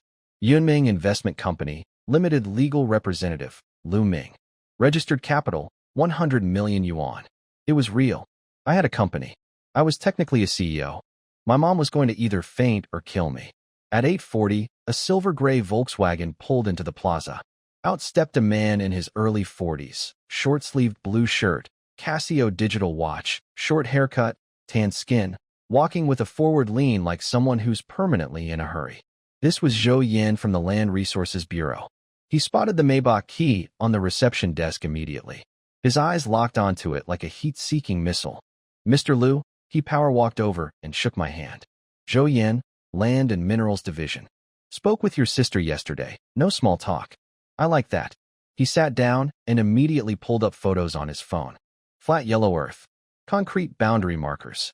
A highway in the background. Why has nobody bought it in 2 years? I asked, scrolling through the pictures. He rubbed his fingers together. The universal gesture for, this is complicated, few reasons. First, it's far from town, no real infrastructure nearby. Second, no industrial cluster around it. If you build a factory alone out there, your entire supply chain has to come from outside. Expensive. Third, he paused and looked at me. Go on. 3 years ago, the county recruited a pipe manufacturing company from Hebei. They promised to build a factory. The county cleared the land, started building a road, rolled out the welcome mat. Then the company's funding collapsed. Project died. Land's been sitting there ever since like a stood-up bride at the altar. Let's go see it, I said. Right now? Right now? Zhou Yan practically levitated out of his chair. He was halfway to the door before he caught himself. Should we take my car or mine? 3 of us got in the Maybach. Lu Yuan in the passenger seat, Zhou Yan in the back. When Zhou Yan settled into the rear seat, his entire body froze. I caught him in the mirror secretly touching the leather. then glancing up at the starry sky ceiling. His Adam's apple bobbed. He said nothing. A man processing luxury in real time. We drove southeast along the highway. The moment we left town, the scenery switched instantly. Shops and buildings vanished, replaced by wheat fields and rows of poplar trees. We turned onto a narrower cement road that was more pothole than road. The Maybach's air suspension was working overtime, absorbing bumps like a silent hero, but some of those craters were so deep, even German engineering had limits. 8 minutes later, we stopped at the edge of a massive open space. I got out. Wind hit me immediately. This plot was even bigger in person than in the photos. 100 acres, 67,000 square meters, roughly 10 football fields. Just flat, hard, yellow earth stretching in every direction, with faded red ribbons fluttering on concrete boundary posts at each corner. North side, irrigation canal, shallow enough to see the bottom, with reeds and weeds lining the banks. South side, the provincial highway, decent condition, trucks rumbling past carrying sand and cement. East side, a row of low village houses, gray brick and red tile, with absolutely no burning crop stubble, painted on every wall in giant characters. Important civic messaging. I walked the entire perimeter. Lu Yuan followed with her notebook open, sketching a rough map. Zhou Yin trailed behind like an eager puppy, pointing things out every time I slowed down. Power lines come from here, natural gas pipe is buried under the highway, water hookup is over by the canal. Utilities are all set. Water, electricity, road access, done. Gas connection is about 300 meters from the highway. Cheap to hook up, he was thorough. I'll give him that. I squatted down and grabbed a fistful of dirt. Rolled it between my fingers. Medium grain, yellowish-brown, not too loose, not too sticky. Former farmland. Used to be crop fields? Yes. Villagers were compensated during the land acquisition. All paperwork is clean. He pulled a stack of photocopies from his briefcase. Land transfer contracts, environmental assessments, planning permits. I flipped through them. Skipped the legal jargon. Just checked the key numbers.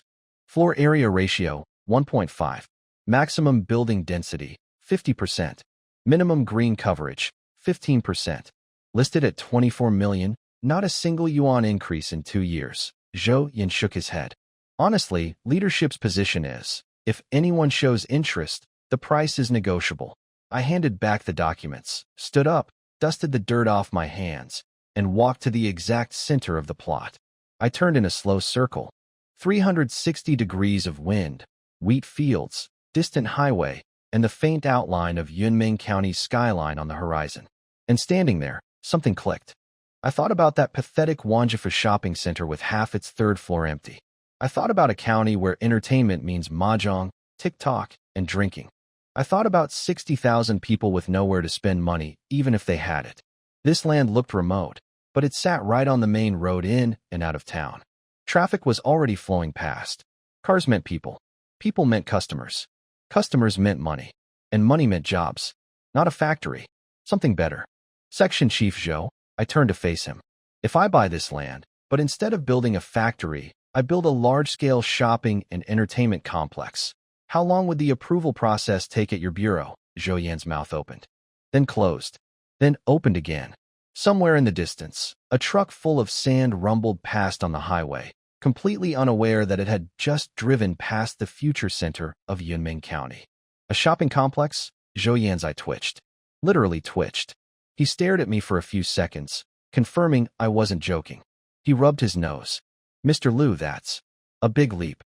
This land is zoned industrial. Can it be changed? It can. He sighed the sigh of a man who's about to explain why something technically possible is practically impossible. But the process is a nightmare. Converting industrial to commercial land. We call it industrial to commercial conversion. Step 1. Submit a report to the county government requesting adjustments to the overall land use plan and the urban-rural plan. The county can't approve that alone. It goes up to the city, possibly even the provincial bureau. I stayed quiet. Let him talk. Step 2. After the plans are approved, the government takes the land back and relists it through public auction. You can't just buy it as is. You'd have to go bid on it again at the trading center. Step 3. The killer. You pay the price difference between industrial and commercial land rates. Completely different universe of pricing. The whole process involves so much paperwork and stamp collecting you'd wear out your legs. Lu Yuan was scribbling notes furiously. Fastest timeline, Zhou Yin laughed bitterly. Fastest? Every single department in the county gives you a green light. City leadership fully supports you? 8 months minimum. One hiccup and you're looking at a year and a half.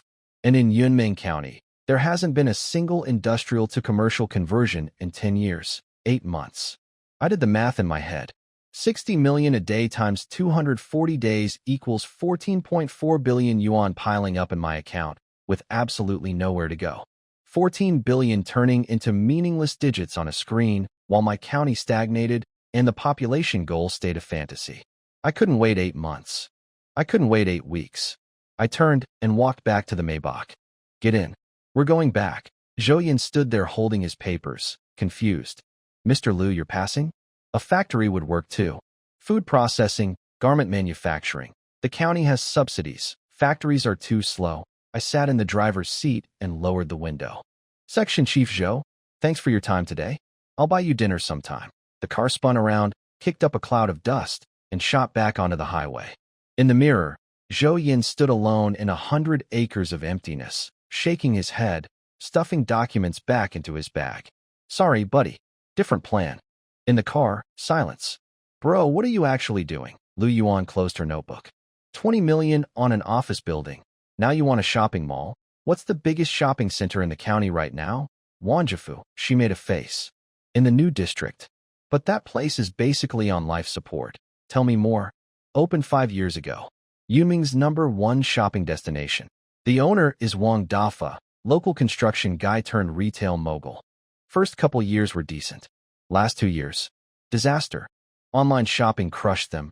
Young people all left. The only customers now are grandpas and grandmas. First floor supermarket survives by selling eggs at a loss. Second floor clothing stores are ghost towns. Third floor restaurants are half dead. The whole building is basically a large indoor air conditioning center for retired people. I turned the wheel. Let's go look. 10 minutes later, the Maybach parked outside Wanjifu Shopping Plaza.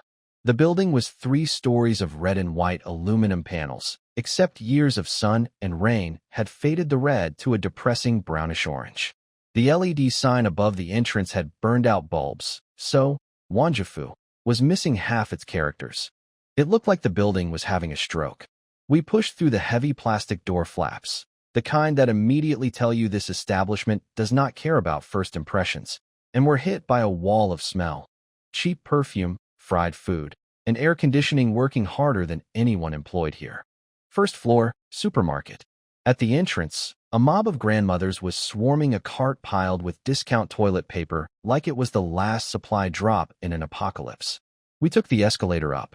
It groaned and squealed like a dying robot. Second floor, clothing section.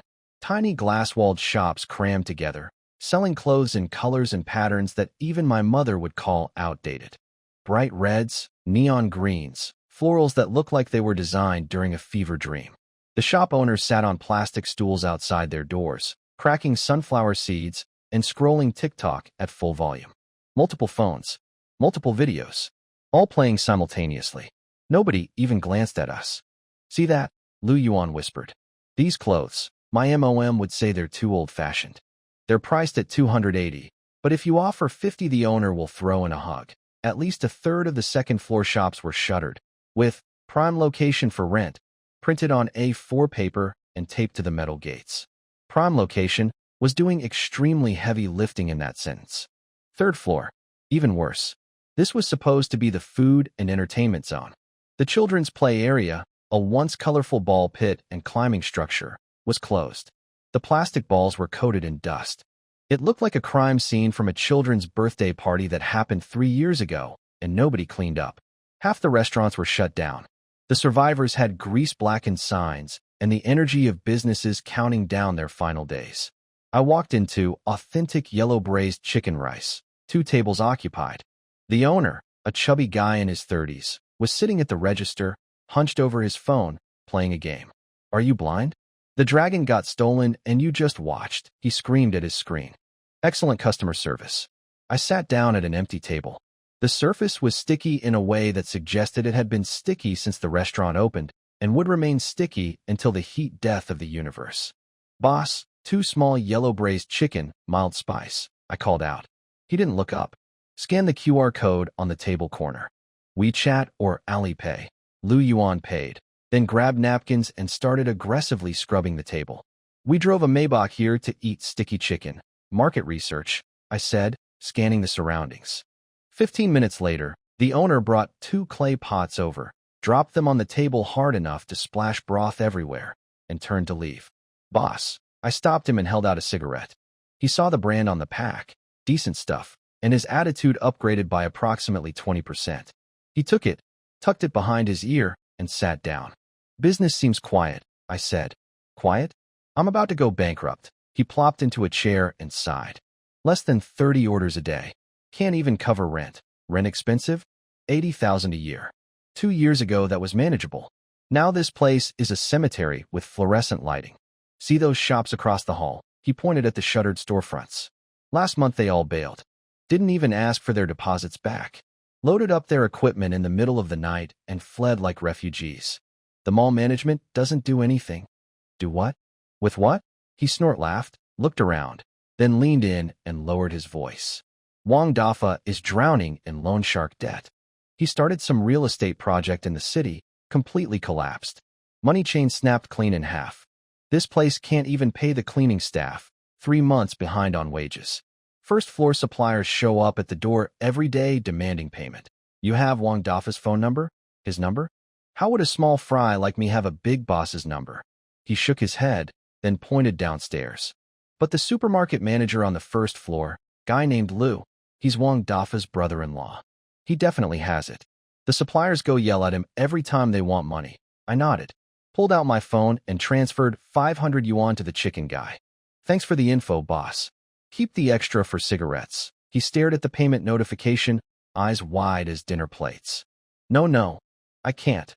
"Wait, are you here to collect debt from him too?" I smiled. "No, I'm here to give him money." From the 3rd floor, I marched straight down to the 1st-floor supermarket.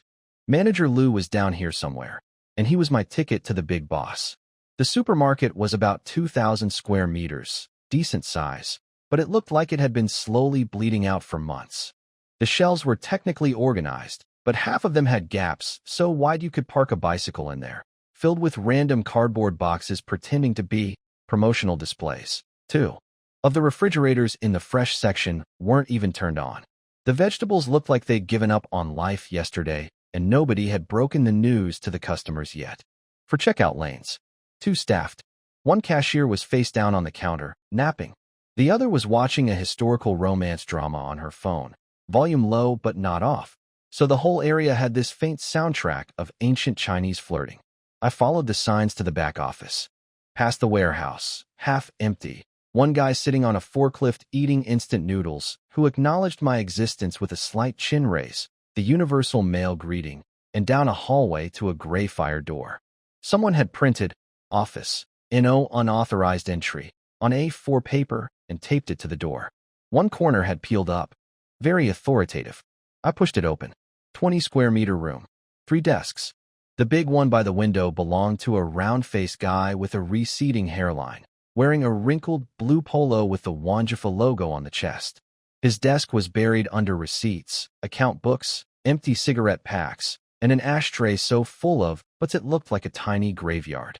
The second that door opened, this man launched out of his chair like he'd been electrocuted, face going pale. "I told you people, the payments will be made next month. I swear." Then he saw me. Didn't recognize me. Full stop. Error.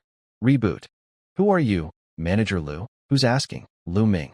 Yunming Investment Company, Limited." I walked in, pulled up a chair like I owned the place, which, technically, I was about to try to do to his place, and sat down.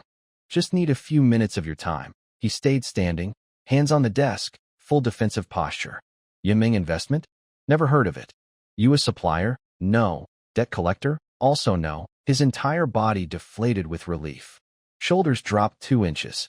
He sank back into his chair, pawed through the ashtray looking for a surviving cigarette, found nothing, then dug a flattened pack out of a drawer. "Then what do you want?" I pulled out my own cigarettes and offered him one. He took it, checked the brand, approved, and lit up. I want to meet Wang Dafa. His smoking hand froze mid-puff. Why? Business. He's not seeing anyone. Smoke exhaled, head shaking. Lately, he won't meet anyone. Barely picks up his phone. If you want to rent space in Wanjifu, talk to me. Lots of openings. Very negotiable pricing. He said that last part like a doctor telling you the patient was resting comfortably. We both knew the patient was dying. I don't want to rent space. I crossed my legs, tapped my knee. I want to buy Wanjifu. 2 seconds of absolute silence. His cigarette nearly fell onto the desk. Buy? The whole thing. Building, land, brand. Package deal. I take everything. He stared at me. Eyes moved from my face to my clothes to my shoes, running some kind of internal wealth assessment algorithm. Kid, no disrespect, but how old are you? 25. 25 and you want to buy an entire shopping center? Do you know how much Wanjifu is worth? You tell me. He ground his cigarette into the ashtray, squinting at me sideways. When my brother-in-law built this place, just the land and construction cost over 40 million. Fit out and equipment was another 10+ million. We're talking 50, 60 million total.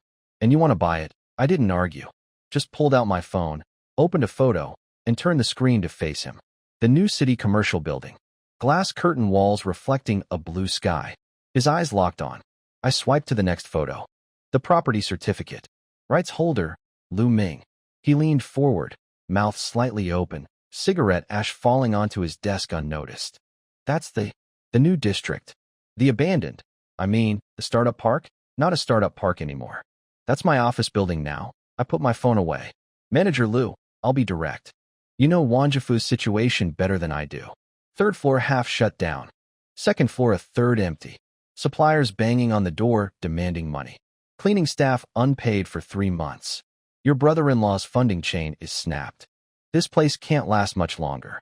Better to sell now, while someone's still willing to buy, rather than watch it rot from the inside out. He said nothing. Took 2 savage drags on his cigarette, the tip glowing angry red. I can't make this decision. I know. That's why I need Wang Dafa's number. He wavered for a long time. Picked up his phone, scrolled through contacts, put it down. Picked it up again. Are you actually legit? Check with the county government. Director Wang at the Finance Bureau knows me. More hesitation. A final, heavy sigh. He grabbed a sticky note, scrawled a phone number on it, tore it off, and slid it across the desk. That's my brother-in-law's personal number. But I'm warning you. His temper is terrible right now. Hangs up on everyone. If he curses you out, that's on you. Appreciated. I pocketed the note and headed for the exit. At the supermarket entrance, my phone buzzed. WeChat message from Shunli. Mr. Lu, I'm at the company. Nobody's here. I texted back while walking. Keys hidden in the flower bed by the front door.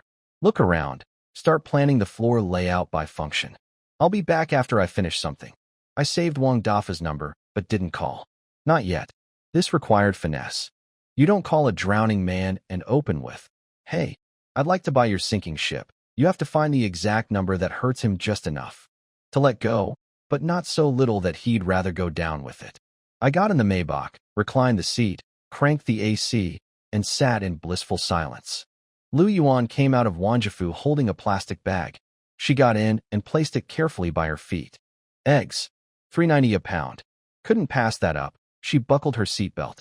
So, what did you find out? Got Wang Dafa's number. And then I need to figure out the right price. She rested her chin on her hand. Bro, why do you want this supermarket so badly? It doesn't exactly scream profitable investment. I smiled. Is Pang Donglai profitable? Well, obviously. Her eyes went wide. Wait, you're not planning to turn this Wanjifu into a Pang Donglai, are you? I kept my eyes on the road, voice calm. Pang Donglai is great, but Yunming County doesn't need a copy. It needs its own miracle. She sat there in stunned silence, clutching her discount eggs, staring at me like I'd just said something either brilliant or completely unhinged. Honestly, probably both. I drove back toward the office, folding and unfolding Wang Dafa's phone number in my hand. The trick was finding that perfect price, the number that makes a desperate man wince, but nod. Too high, and I'm a fool. Too low, and he hangs up. Not yet. First, let me go see what Shin Li's done with the building. The eggs could wait. The miracle could not. I pulled the Maybach into the plaza and walked into the building, and for a second I thought I'd entered the wrong address. The floor was clean. Not, someone dragged a mop across it once, clean. Actually, genuinely, aggressively clean. The gray tiles were still damp and gleaming. The circular reception desk had been wiped spotless, and sitting on top of it was a glass vase, found from God knows where, stuffed with wildflowers picked from the roadside. Yellow ones, white ones, leaning in every direction like a tiny drunk bouquet. It had no right to be charming, but it was. Shinli was standing at the second-floor stairway, holding a marker pen and a roll of masking tape, like weapons of mass organization. Lu Yuan spotted her instantly. "Oh, Shinli, it's really you." Shinli turned around. "Lu Yuan? What are you doing here?" I blinked. "You two know each other." Lu Yuan gave me a mischievous grin. "Pretty girl business. Stay out of it." Shinli smiled. "We knew each other from high school." "Great. Saves me an introduction." I nodded toward the stairs. "Show me what you've got." I went up to the second floor, and my brain short-circuited. Every glass partition in the hallway was covered in strips of masking tape, each one neatly labeled in marker: CEO office, finance department, HR and admin, conference room A, conference room B, reception room, break area, archives. She'd been here 3 hours. 3 hours. I walked the hallway while she followed, giving me the tour like she'd been running this building for years.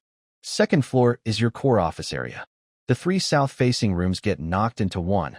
That's your CEO office. Private bathroom, rest area. Next door, finance on one side, HR and admin on the other. Keep the 2 existing conference rooms, just buy new projectors. End of the hallway becomes an open break area. When you have more staff, they'll need somewhere to breathe. Third floor, multi-purpose. When the business expands, convert it to a second office zone or training center. Fourth and fifth floors stay sealed until headcount justifies opening them. Sixth floor, that big open hall, don't touch it. Save it for large conferences or investor events. Lu Yuan was trailing behind us, trying not to look impressed and failing. But when she reached the finance department label, she couldn't resist. This room faces north. Heating costs in winter won't be cheap. Shinli turned around with a calm smile.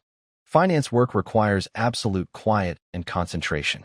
North-facing rooms have stable light, no direct sun glare, less drowsiness. Ideal for reviewing accounts. As for heating, we can add insulation during renovation or install more efficient units. We can discuss the costs. Lu Yuan's mouth twitched. No rebuttal. When a professional makes you sitting in a cold room sound like a strategic advantage, you just accept it. I walked into the space marked CEO office. 3 rooms knocked together would give me about 80 square meters. Great natural light. Through the windows, I could see Yingbin Road and residential buildings in the distance. Floor, basic gray tile. Walls, white plaster. Empty as my social life in Shanghai. Furniture, equipment, network wiring. I made a list. Shinli pulled a twice-folded A4 sheet from her pocket. I scanned it. This wasn't a list. This was a military supply manifest. Brand and model numbers for every desk and chair. Printer ink consumption per month.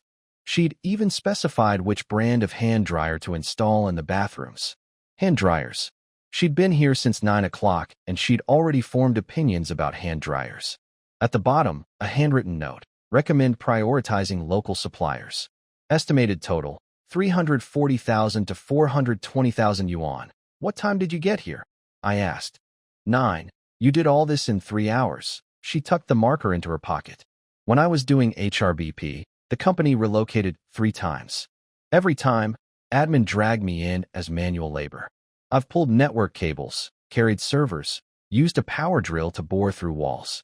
This was nothing. I folded the list, pocketed it, and walked to the window, my back to both of them. Split the renovation work between you two. Shinli handles the plan and procurement. Lu Yuan handles payments and accounting. Budget ceiling, 500,000. Source locally as much as possible. I want it done in 10 days. 10 days? Lu Yuan yelped. Bro, my neighbor Oldly took 2 weeks just to renovate a bathroom.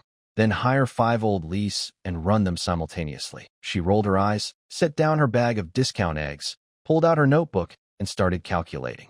Shinli didn't waste a syllable. Just nodded and headed downstairs, already dialing her phone. Her voice echoed up from the stairwell. Hi. Is this the county building materials market? I'd like to ask about wholesale pricing on office furniture. The hall went quiet. I pulled out the sticky note from my pocket. 11 digits. Blue ballpoint pen. Manager Lou's handwriting wasn't pretty, but every number was legible. I dialed. 6 rings. Who's this? The voice was sandpaper, hoarse, smoky, the voice of a man who'd been chain-smoking through his problems. Mr. Wong, hello? My name is Lou, from Yunming Investment Company, Limited. 2 seconds of silence. Don't know you. What do you want? I'd like to talk about Wanjifu. 2 more seconds. Longer this time. I could actually hear someone taking a deep, slow drag on a cigarette through the phone. Where'd you get my number? A friend? Which friend? That's not important. I leaned against the window frame. Mr. Wong, I know Wanjifu's situation. 3rd floor restaurants half shut down. 2nd floor vacancy over 30%. 1st floor suppliers lining up at the door for their money. And your real estate project in the city isn't going well either. Through the phone, the sharp squeak of a chair as someone sat bolt upright. Who the hell are you? His voice pitched up. The guy who's here to give you money. Dead silence on both ends. 5, 6 seconds passed. Then Wang Dafa spoke again. The defensiveness was gone, replaced by something tired and cautiously curious. You said you're an investment company? Yunming Investment. Newly registered. 3 days ago, I bought the commercial building in the new district. 20 million, full payment. If you don't believe me, check with the Housing Bureau. Silence again. This one stretched even longer. I didn't rush him. I had all the patience in the world. And 60 million yuan arriving at midnight whether I used it or not. Half a minute later, his voice came back. What exactly are you saying? You want to invest, or no games? Straight shot. Mr. Wong, I want to buy Wanjifu. A long, exhausted sigh came through the phone. The kind of sigh that carries years of bad decisions and sleepless nights in it. Fine. Tell me how you want to do this. Face to face. You pick the time and place. Tomorrow afternoon. Old Town, Tea House Street, Qingfeng Pavilion. 3 o'clock. Done. I hung up and stared out the window at Yunming County skyline. If you could call 5-story buildings a skyline. Tomorrow I'd sit across from a broke, desperate man in a tea house and negotiate the purchase of a dying shopping center, so I could resurrect it into something this town had never seen. Just another Tuesday when you have 60 million yuan a day and absolutely no chill. Midnight. System refresh. Right on schedule, like a paycheck from the universe's most generous employer. Today's deposit, 60,024,700 yuan. Received. Account balance, 300,173,500 yuan. 300 million. 300 million. And I'd spend about 22 million total across all my wild shopping sprees of a building, a car, some noodles, and a foot massage. I couldn't sleep. 300 million in my bank account, and I was lying in bed doing math on my phone like a student cramming for an exam. I opened my notes app and typed out everything I knew about Wanjifu. 4 acres of land. 6,000 square meters. 3 floors. Built 5 years ago for 55 million total. Currently bleeding from every orifice. Suppliers demanding money. Staff unpaid. Owner drowning in debt from a failed real estate project somewhere in the city.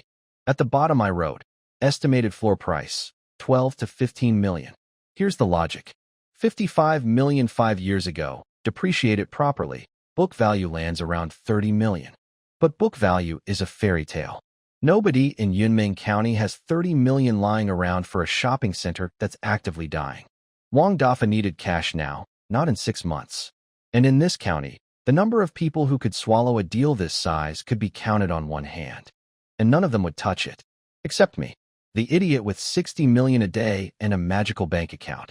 Next afternoon, 2:40 p.m., I drove to the old part of town. Tea House Street was tucked in an alley off the main road, stone-paved, lined with renovated fake antique buildings. Tea House Street was a generous name for 4 tea shops, 2 mahjong parlors, and a store selling herbal foot soap packets. Qingfeng Pavilion sat at the very end. 2-story wooden building, bamboo curtain hanging over a half-open door. I pushed through and got hit with a wall of aged pu'er tea aroma, the kind of smell that says, serious conversations happen here. Downstairs, 2 old men playing chess next to enamel mugs. A window table set up with tea equipment, waiting for us. Mr. Liu, a voice from the staircase. I looked up. Wang Dafa. Early 50s, not tall, maybe 5'6", but wide shoulders. Wearing a dark gray linen shirt, untucked, hanging loose. His face had that deflated look of a man who hasn't slept properly in weeks. Heavy bags under his eyes. But the eyes themselves were still sharp, still calculating. Scanning me the way a poker player reads a new opponent. This was a man who used to command rooms. Now the rooms were commanding him. Mr. Wang. I walked up the stairs and extended my hand. He shook it. Firm, but brief. Upstairs, private room. Traditional wooden table. Tea already brewed. He poured mine first. Good manners still intact despite everything falling apart. Then poured his own. You don't look very old, he said. 25.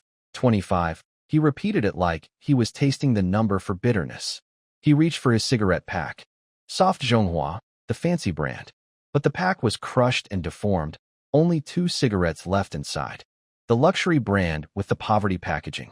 A perfect metaphor for his entire situation. He lit one, offered me the other. I don't smoke, but thank you. He took a long drag, smoke curling out of his nostrils like a tired dragon. 25 years old, bought a building, started a company, and now you want my shopping center. Who's your father? Mr. Wang. Heroes don't ask about origins. He stared at me for 3 seconds. Didn't push it. 20 years in business. He'd met plenty of people who didn't show their cards. Background doesn't matter. Money does. You've been to Wanjifu? I have. Impressions? I picked up the tea. Genuinely good stuff. Smooth. Deep. With a slow sweetness that lingered. I set the cup down. I'll be direct. Wanjifu is a swimming pool with holes in the bottom. 3rd floor lost half its tenants. 2nd floor vacancy is over 30% by my estimate. 1st floor suppliers are banging on doors. Your cleaning staff hasn't been paid in 3 months. A muscle in his face twitched. You've done your homework. Spent some time. He crushed his cigarette into the ashtray, leaned forward. Mr. Liu, since you've done your research, you should also know this. When I acquired that land, the transfer fee alone was 12 million. 3 floors plus renovations cost another 30+ million.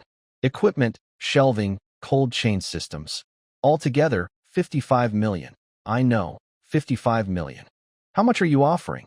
I didn't answer immediately. Let the silence work. Mr. Wang, 55 million was 5 years ago. Commercial real estate isn't gold. It doesn't hold value on its own.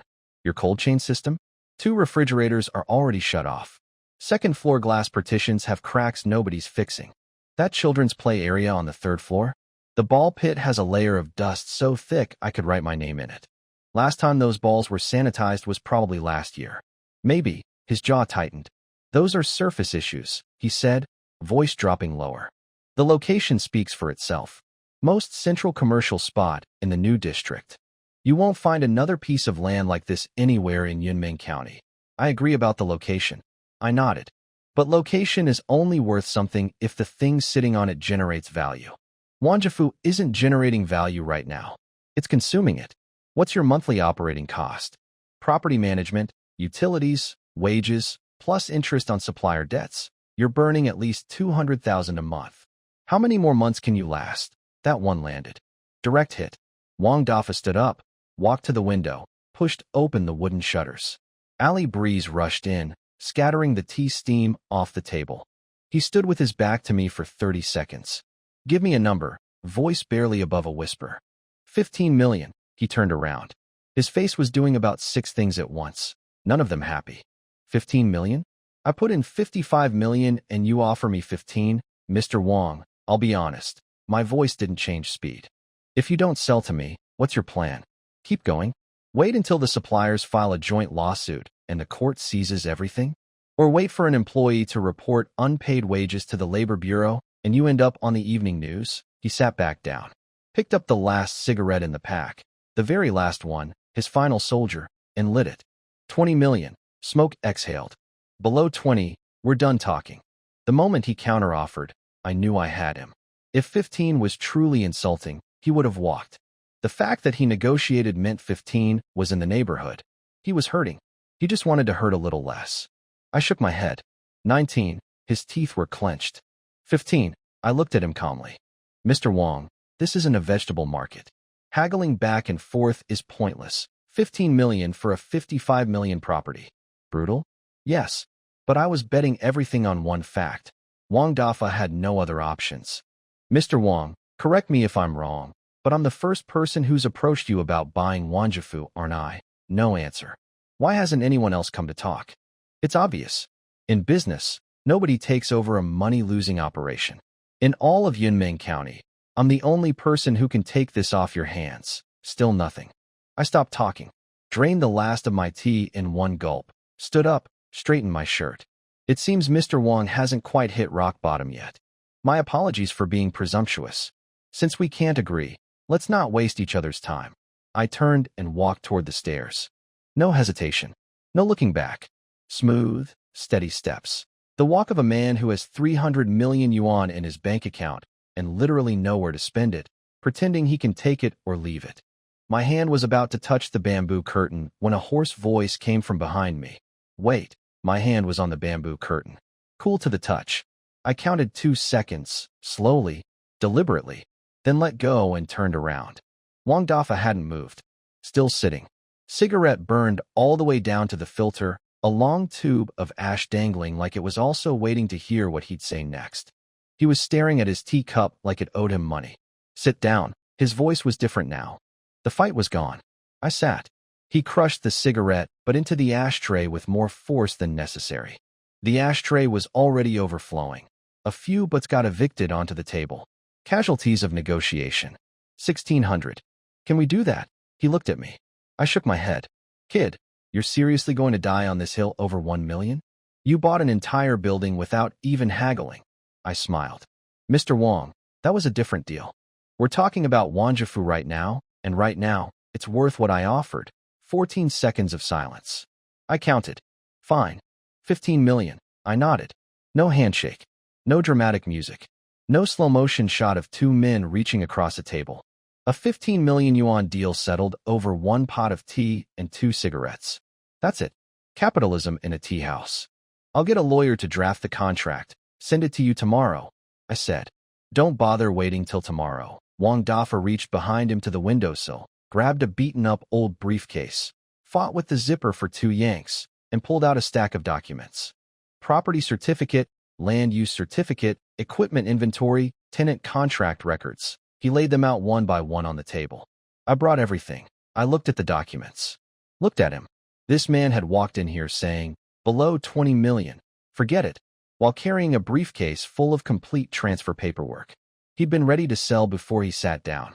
The entire negotiation was theater. We both knew it. Neither of us said it. Your lawyer or mine? I asked. There's only one decent law firm in the county. Zhengxin Law Office, on Center Road. Owner's surname is Fong. Tell him Wang Dafa sent you. He'll know what to do. Deal. I extended my hand. This time he took it. Gripped hard. The kind of handshake that isn't about greeting. It's about letting go of something. Mr. Liu. He released my hand and poured himself one last cup from the empty teapot. Nothing came out. He set it down anyway. Sit. I want to tell you something real. I sat. The day Wanjifu opened, his eyes went somewhere far away. Firecrackers went from one end of the street to the other. Red confetti everywhere. Every county leader showed up. The county magistrate personally cut the ribbon. That feeling. I thought I was invincible. A bricklayer who built the biggest shopping center in the county. Everywhere I went, people called me Boss Wang. At restaurants, people fought to pay my bill. He paused. But you know how the next 5 years went. I didn't interrupt. First year, yeah, I made money. But before the money was even warm in my pocket, the vultures came. Fire department showed up. Said my sprinkler system didn't meet standards. Needed rectification. Sure, I'll fix it, but you have to use their designated contractor. Quotes, double the market rate.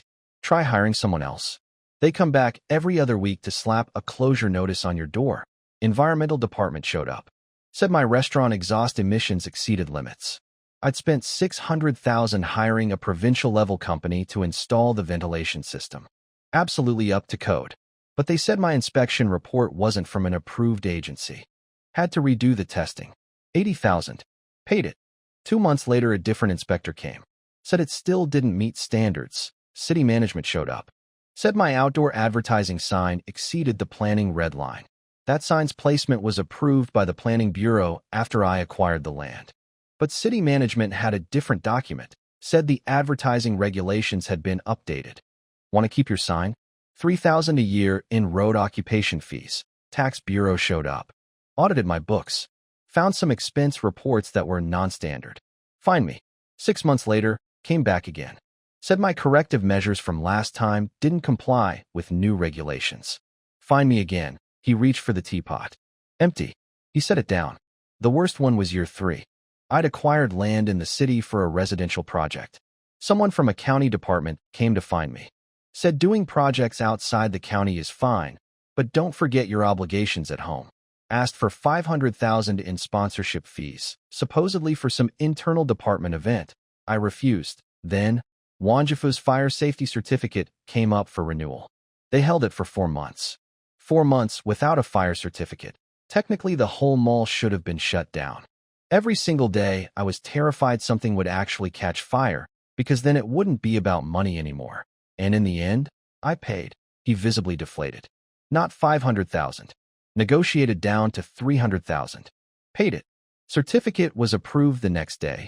The room was very quiet for a very long time. Mr. Liu, I'm not telling you this for sympathy. He stood up and zipped his briefcase shut. I'm warning you. You have money. You're young. You think you can change this county. I thought the same thing once. But a county town isn't Shanghai. Shanghai has problems. But the rules are the rules, and the process is the process. Here, the rules are made by people. The process depends on whose face they're looking at. If you don't understand how things work around here, you can pour money into this place and not even hear a splash. I looked at him. Thank you, Mr. Wong.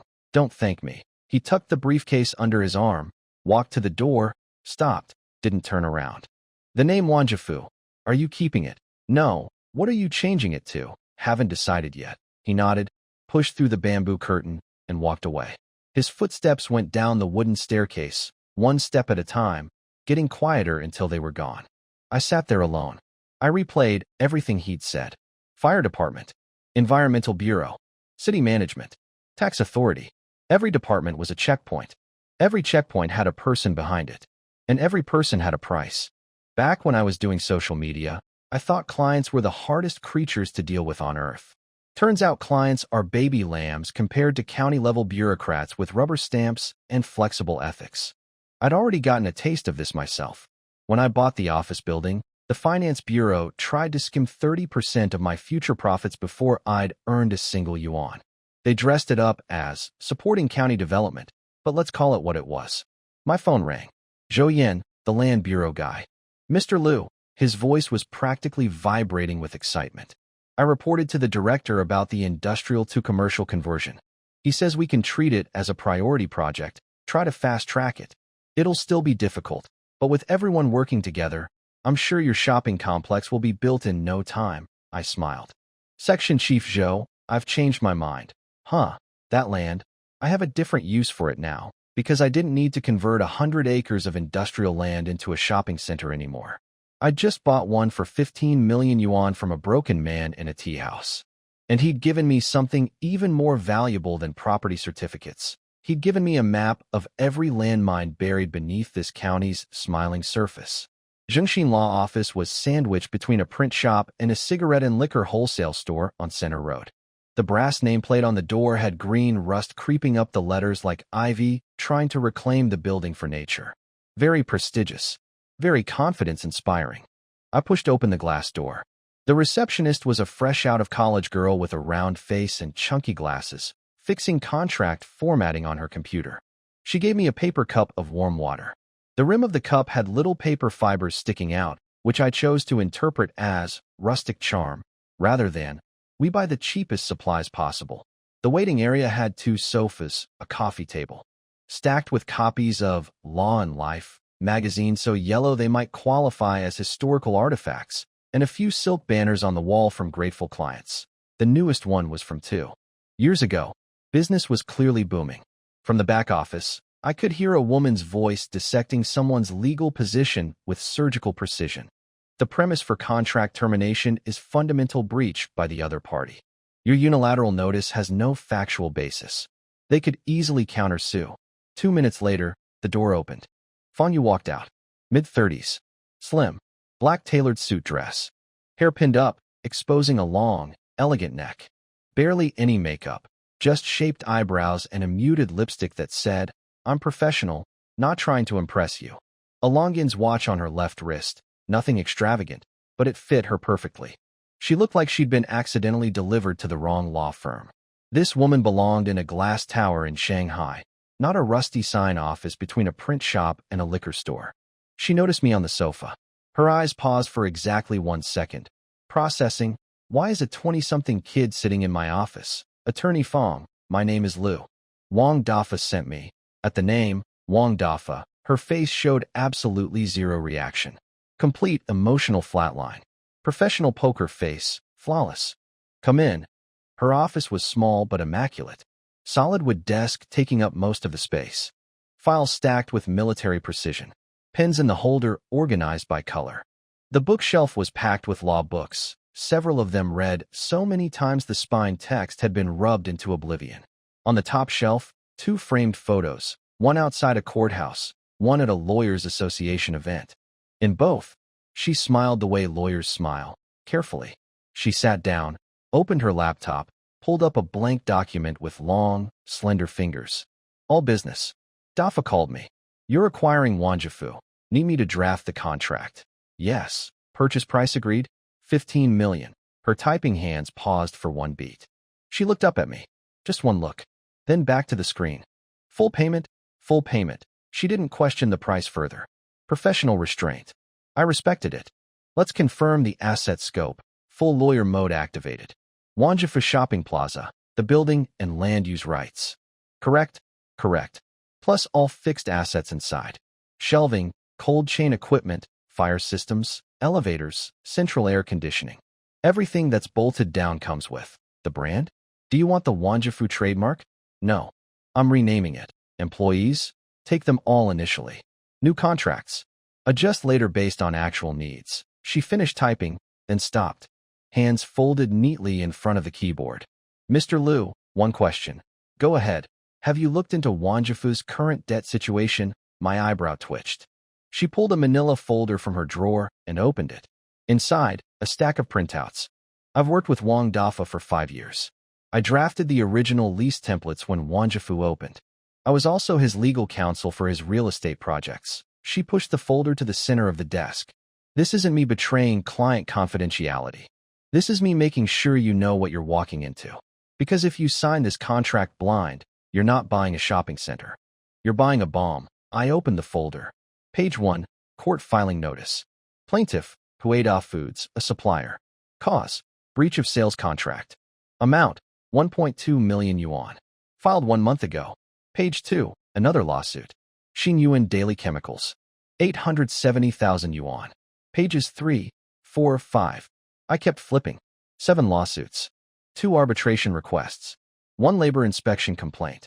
Total, over 6 million yuan. I closed the folder. That's what's been formally filed, Fong Yu said, voice perfectly level. There's more that hasn't gone through legal channels yet, suppliers demanding payment informally. Based on what I know, at least another 3 to 4 million. Combined, Wanjifu is carrying roughly 10 million in external debt. The room went quiet. Your 15 million minus 10 million in debt means Wang Dafa actually walks away with 5 million. She looked at me steadily. He's not selling to you because you negotiated hard. He's selling because he needs exactly 5 million to plug a hole somewhere else. So that's why he folded so easily. I thought I was a genius negotiator. Turns out the price was never really about Wanjifu. It was about whatever other fire Wang Dafa needed to put out with exactly 5 million yuan. I was a fire extinguisher, not a buyer. Humbling, but useful information. Do these debts follow the assets, or follow the person? I asked. If you do a share acquisition, buying his company, the debts come with it. Your problem. If you do an asset acquisition, buying only the physical assets, not the company, the debts stay with Wang Dafa's entity. Not your problem. Asset acquisition. Then the contract needs an indemnity clause explicitly stating the acquisition covers only specified assets, with no assumption of any debts or obligations of the original company. Plus, Wang Dafa must provide a written guarantee that the transferred assets are free of mortgages, liens, seizures, or any other encumbrances. She started typing again. I leaned back and watched her work. Screen light hit the side of her face, sharpening every feature. When she typed, her brow drew slightly together, lips pressed tight. Total concentration. This woman treated contract clauses like a surgeon treats organs. Every word mattered. Nothing was decorative. 10 minutes later, she turned the screen to face me. First draft. Focus on clauses 4, 7, and 12. I leaned in. 16 clauses, densely written but logically airtight. Clause 4, asset inventory and delivery method. Clause 7, payment terms and timeline. Clause 12, breach penalties. I read through everything, then pointed at Clause 7. I'll pay in 2 installments. 10 million on signing day, 5 million after the property transfer is complete. She nodded, edited the numbers. Also, I pointed at a detail in Clause 12. The breach penalty here is 10% of total contract value. Too low. Change it to 30%. She tapped a few keys, made the change, then looked up. Have you studied law? No. But I can read a contract. In that brief exchange, I could tell. This woman was the real deal. Sharp, thorough, and genuinely cared about doing the job right. In a county full of people trying to skim, scam, or shortcut their way through everything, she was a professional treating her work like it mattered. Like finding a diamond in a bucket of gravel. Attorney Fong. I stood up. Can I have the final version today? By 6. Good. One more thing. Do you have other major clients right now? She blinked. Why? My company needs a permanent legal counsel. If you have the bandwidth, name your price. For the first time since I'd walked in, something shifted behind those composed eyes. Not surprise exactly. More like interest. Fong Yu leaned back and tapped her fingers on the desk twice. The universal signal for, I'm calculating whether you're worth my time. Permanent legal counsel? Yes. My company is going to have a lot of acquisitions, employment contracts, and construction projects. I need a solid lawyer on retainer. She picked up her pen, uncapped it, recapped it, uncapped it again. Lawyer fidgeting. She was thinking, Mr. Liu, let me be real with you. Please. I've been a lawyer in Yunmeng County for 8 years. In 8 years, I've had fewer than 20 corporate clients. Most of them just needed me to clean up messes, debt disputes, labor complaints. Only 2 companies ever hired me as actual legal counsel. One was Wang Dafa's Wanjifu. The other was the county water company. She put the pen back. The reason is simple. The businesses here are too small, and the owner's understanding of legal needs is even smaller. They think hiring a lawyer is a waste of money.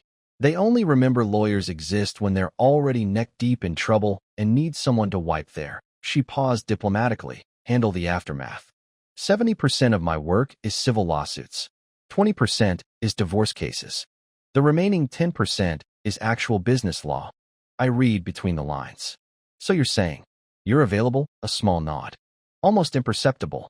What I'm saying is, you need to decide whether you want a rubber stamp who signs papers and looks pretty on your letterhead, or an actual legal partner who solves real problems. The second one. Then I'll price it accordingly. Annual retainer, 120,000 yuan. Contract reviews, legal opinions, and litigation representation billed separately. If a major project needs me on-site, 2,000 per day. Done. She actually blinked. For Fong Yu, this was basically a standing ovation of surprise. You're not going to negotiate?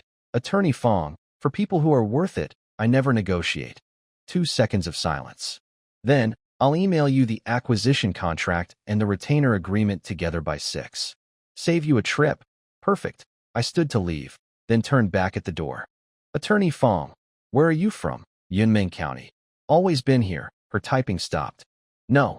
Zhengzhou University Law School. Worked at a firm in Zhengzhou for 3 years. Then came back. Why'd you come back? She didn't answer. Just lowered her head, fingers returning to the keyboard. 6 o'clock. Check your email. I didn't push. Walked out. Bright sunlight. Center road. Electric tricycles parked along the curb. A woman selling cold noodles was spooning chili oil into plastic bowls with the casual confidence of someone who's done this 10,000 times. Regular Yunmeng County programming. I got in the car and texted Lu Yuan and Shunli, meeting at the building. 6 o'clock. On the drive back, I took a mental inventory of my team. Lu Yuan, finance. Shunli, HR and admin. Fong Yu, legal counsel. Plus me. For people. A company with 100 million in registered capital. For people. two of whom started today, one of whom was technically an outside contractor. This was, by any professional standard, a clown show, a startup circus, a lemonade stand pretending to be Goldman Sachs. But you have to build the stage before you perform the opera. Back at the building, the lobby had evolved again while I was gone. Shenli had materialized a standing water dispenser from the shadow realm. I have no idea where she found it, complete with a fresh water jug already loaded. On the reception desk, a stack of A4 paper printed with Yunming Investment Co., Ltd., and a logo, a simple cloud shape with the tagline underneath, rooted in Yunming. Investing in the future. I stared at the logo. You designed this? She poked her head out from the second floor. Quick mock-up in design software. Temporary placeholder. We can get a professional version later.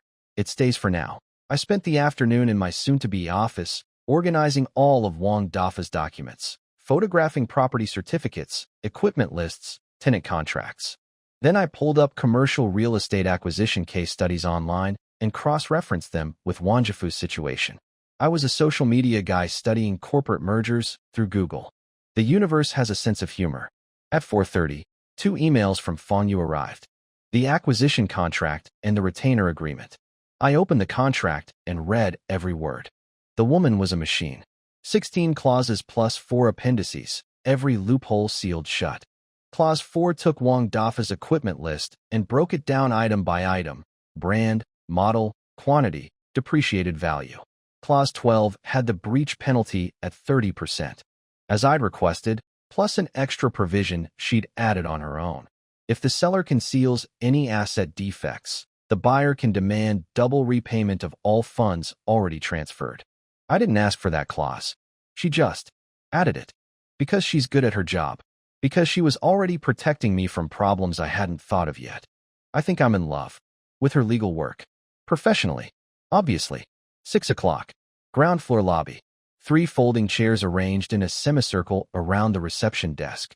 Water cups on a small table next to the dispenser, alongside a bag of discount sponge cakes that Lu Yuan had grabbed from Wanjifu, because she physically cannot resist a bargain. Lu Yuan on the left. Notebook open, pin tucked behind her ear. Shinli on the right.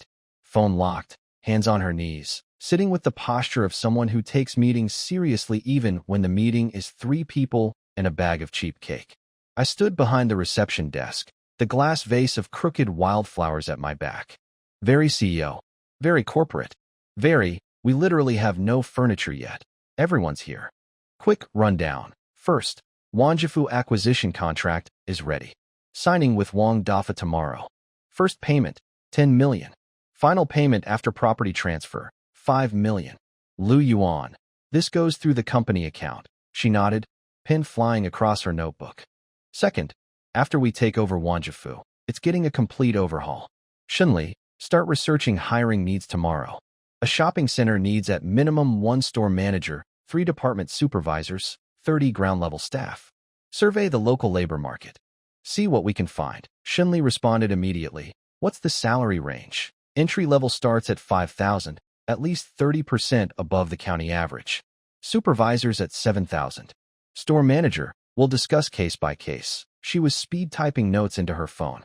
Recruitment channels? This county doesn't have active users on Boss GPN or Lipin or any of the major job platforms. Old school methods, I said. Hang a banner outside Wanjifu. Run TikTok ads targeting the local area. Post in the WeChat groups for every township in the county. In a place like this, you don't recruit through apps. You recruit through word of mouth. Find the first batch, and they'll bring their cousins, their neighbors, their entire family tree. She looked up, nodded. Third, and this is the big one. I looked at Shunli. The Wanjifu renovation. I need you to find a top-tier design team. Site survey, blueprints, construction. One standard. Benchmark against Pang Donglai, but the service details, the space design, the overall quality, I want us to surpass it. Completely. Budget? Shinli asked. No budget? What? I said. No budget limit. The lobby went dead silent. Lu Yuan's pen stopped moving. Shinli's thumbs froze over her phone screen. Even the wildflowers in the vase seemed to lean forward. 300 million yuan in my bank account, growing by 60 million every day, with nothing to spend it on. No budget limit wasn't generosity. It was desperation dressed up as ambition. Midnight. System refresh. My nightly allowance from the money gods.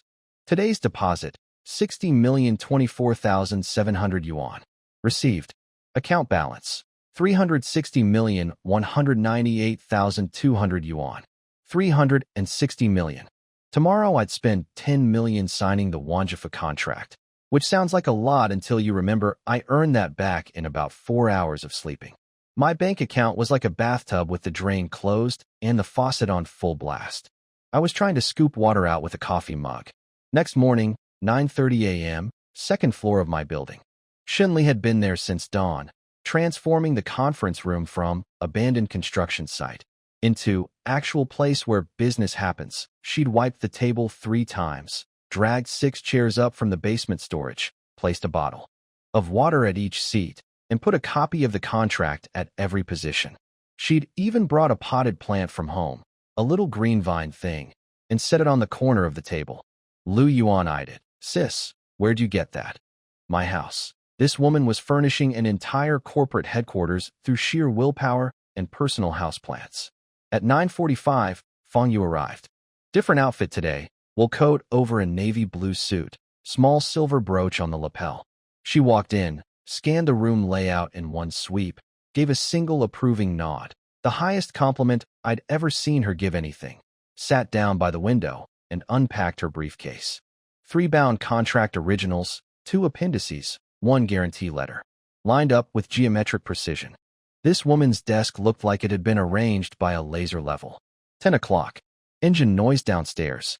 I looked out the window. A dusty gray Toyota Camry pulled into the plaza. Wang Dafa got out. He'd dressed up today, dark trousers, white dress shirt, but the collar was a size too big, hanging loose around his neck like the shirt remembered a version of him that weighed more. A man literally shrinking under the weight of his problems.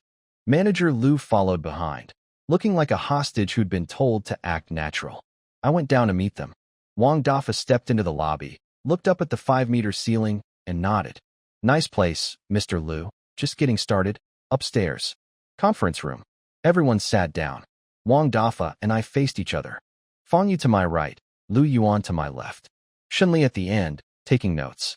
Lu sat down so nervously he only used half his chair, hands crossed over his belly like he was protecting his organs. Fang Yu opened the contract. Mr. Wang, 16 clauses, for appendices. I can walk through the key points, or skip what you've already reviewed. Skip. Wang Dafa flipped straight to the last page, checked the signature line, then flipped back to clause 4. The asset list. 3 full pages. Every single item in Wanjifu cataloged, from cold chain compressor model numbers to the quantity of toilet paper holders in the restrooms. Fang Yu had been thorough enough to count bathroom accessories. This woman was terrifying. He said nothing. Flipped to clause 7. Payment terms. 10 million on signing day. 5 million within 3 business days of property transfer completion. He closed the contract. Leaned back. Attorney Fang's work is bulletproof, as always. He glanced at her, then at me. Let's sign. 3 pens appeared. I signed first. Pressed my thumbprint. Wang Dafa took the pen. And stopped. 3 seconds. Just holding the pen, staring at the paper. Lu leaned over to peek at the amount on the contract. His Adam's apple bobbed like a fishing float. Then Wang Dafa signed. He pressed so hard the paper dented under the characters, like he was carving his name into the end of an era. 3 originals. 1 for me, 1 for him, 1 for Fang Yu. Lu Yuan, transfer. She opened her laptop. Recipient, Wang Dafa. Amount, 10 million.00. Password, confirm. Ding. Everyone in the room heard it. That tiny little sound carrying 10 million yuan across the digital universe. Wang Dafa pulled out his phone and stared at the screen for a long time. The string of zeros in the deposit notification filled his entire display. He put the phone back in his pocket and exhaled like he'd been holding his breath for 5 years. Attorney Fang, please handle the property transfer. Materials are ready. We can start tomorrow. Meeting adjourned. Shinli collected documents. Lu Yuan photographed the bank receipt and logged it. Lu stood up and shook out his legs. They'd gone numb from sitting on half a chair for 30 minutes. I walked Wang Dafa downstairs. In the lobby, he suddenly stopped. Looked left, looked right, confirming everyone else was upstairs, and we were alone. Then he sidled up to me and dropped his voice to a whisper. Kid, let me tell you something extra. Go ahead. Fang Yu, she's very, he searched for the right word, professional. Very responsible. You should definitely keep her as your legal counsel. I nodded. Already did that, but sure.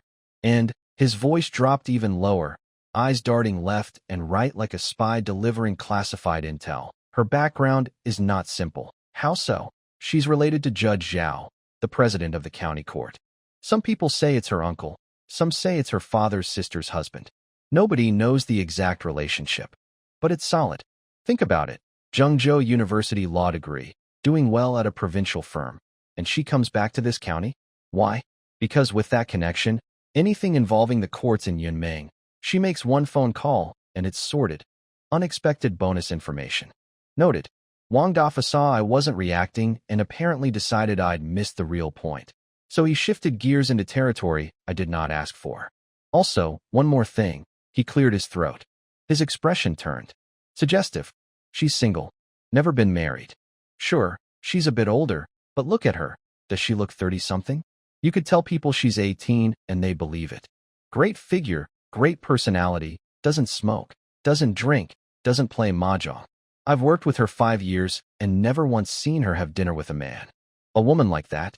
She's a hot commodity, Mr. Wang. HM? I stared at him for 2 full seconds. I hired attorney Fong as my legal counsel. Not my matchmaker. He chuckled without an ounce of shame. Just saying. Just saying. Young man like you, building your career is important, but you gotta think about personal matters too. Doesn't your mom nag you about this? I ignored him and opened the front door. He shuffled to his Camry, grabbed the door handle, then turned around one last time with the gravity of a retiring general. Kid, the Yunming County stage, I'm officially off it now. It's your show from here. I smiled, waved goodbye, and watched the dusty Camry disappear around the corner. A man who built the biggest shopping center in the county, got eaten alive by the system, and just sold it all for a fraction of what he put in. Drove away in a car worth less than my monthly system deposit. There was something both sad and instructive about watching him go. I went back upstairs. Fang Yu was packing up with her usual efficiency. Everything's handled. I'll submit the transfer documents tomorrow. Property certificate should be ready in 3 to 5 business days. Thank you. She zipped her briefcase, stood, and paused as she passed me. Mr. Liu, what were you and Wang Dafa discussing in the hallway? Nothing. He shared some operational tips about running Wanjifu. She looked at me. One look. The kind of look that said, I know you're lying and I know exactly what he told you because Wang Dafa has the subtlety of a foghorn. But she didn't press. Just walked out with her briefcase. Professional. To the very last step. Then Shinli appeared with her tablet. Mr. Liu, for the Wanjifu renovation design team, I've contacted 3 firms. One in Zhengzhou, one in Wuhan, one in Xuchang. The fastest one to do an on-site survey is the Xuchang firm. They can come tomorrow. She paused for emphasis. They helped design Pangdonglai's Times Square and Angel City, the firm that designed Pangdonglai's stores. The gold standard. The legendary retail paradise that every Chinese shopping center dreams of becoming. And they could be here tomorrow. No budget limit. The team that built the best. And a 360 million yuan war chest growing by 60 million every night. Yunming County had no idea what was about to hit it. The design firm from Xuchang was called Dingyuan Space, and they sent 3 people. The boss, He Ming Yuan, was in his early 40s, gray linen jacket over a black turtleneck, salt and pepper hair that said, I've designed things you can't afford, and the energy of a man who takes his craft very seriously. Behind him, 2 young designers. The guy was carrying surveying equipment like a pack mule. The girl was dragging a suitcase full of blueprint tubes like she was checking into the world's nerdiest hotel. They'd left Xuchang at 7 a.m. and driven an hour to reach us. Shinli met them at the entrance and brought them upstairs. She bought breakfast from the shop downstairs, fried dough sticks, and spicy pepper soup. Because in this company, hospitality meant street food in a conference room that still smelled like wet paint. He Ming Yuan sat down, and before touching any food, scanned the room like an architect evaluating a building's soul. Brand new projector, still in packaging. Whiteboard with the protective film still on. Folding chairs with factory plastic wrap still attached. How long has your company been operating? He asked. 1 week, Shunli answered. He nodded, said nothing. The nod of a man recalibrating his expectations in real time. At 8:40, I arrived. Parked the Maybach, inhaled the last bite of a steamed bun I'd been eating in the car, tossed the wrapper, wiped my hands, and went upstairs. First impressions matter, even when your breakfast is a gas station bun. Mr. Liu, this is Director He from Dingyuan Space, Shunli introduced. He Mingyuan stood up and studied me the way you study a painting you're not sure is real. He'd worked with coal moguls in gold chains, real estate developers in tailored suits. But a 20-something kid? That was a first. Director He, great to meet you. I shook his hand. Likewise, he sat back down, hands clasped. Your manager mentioned yesterday, you want to renovate a 6,000 square meter shopping center, benchmarking against Pangdonglai. Not benchmarking, I said. Surpassing, he smiled.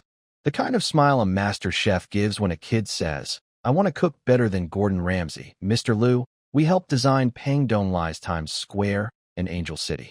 I'll be honest, 70% of what makes Pangdonglai special is their service philosophy and management system.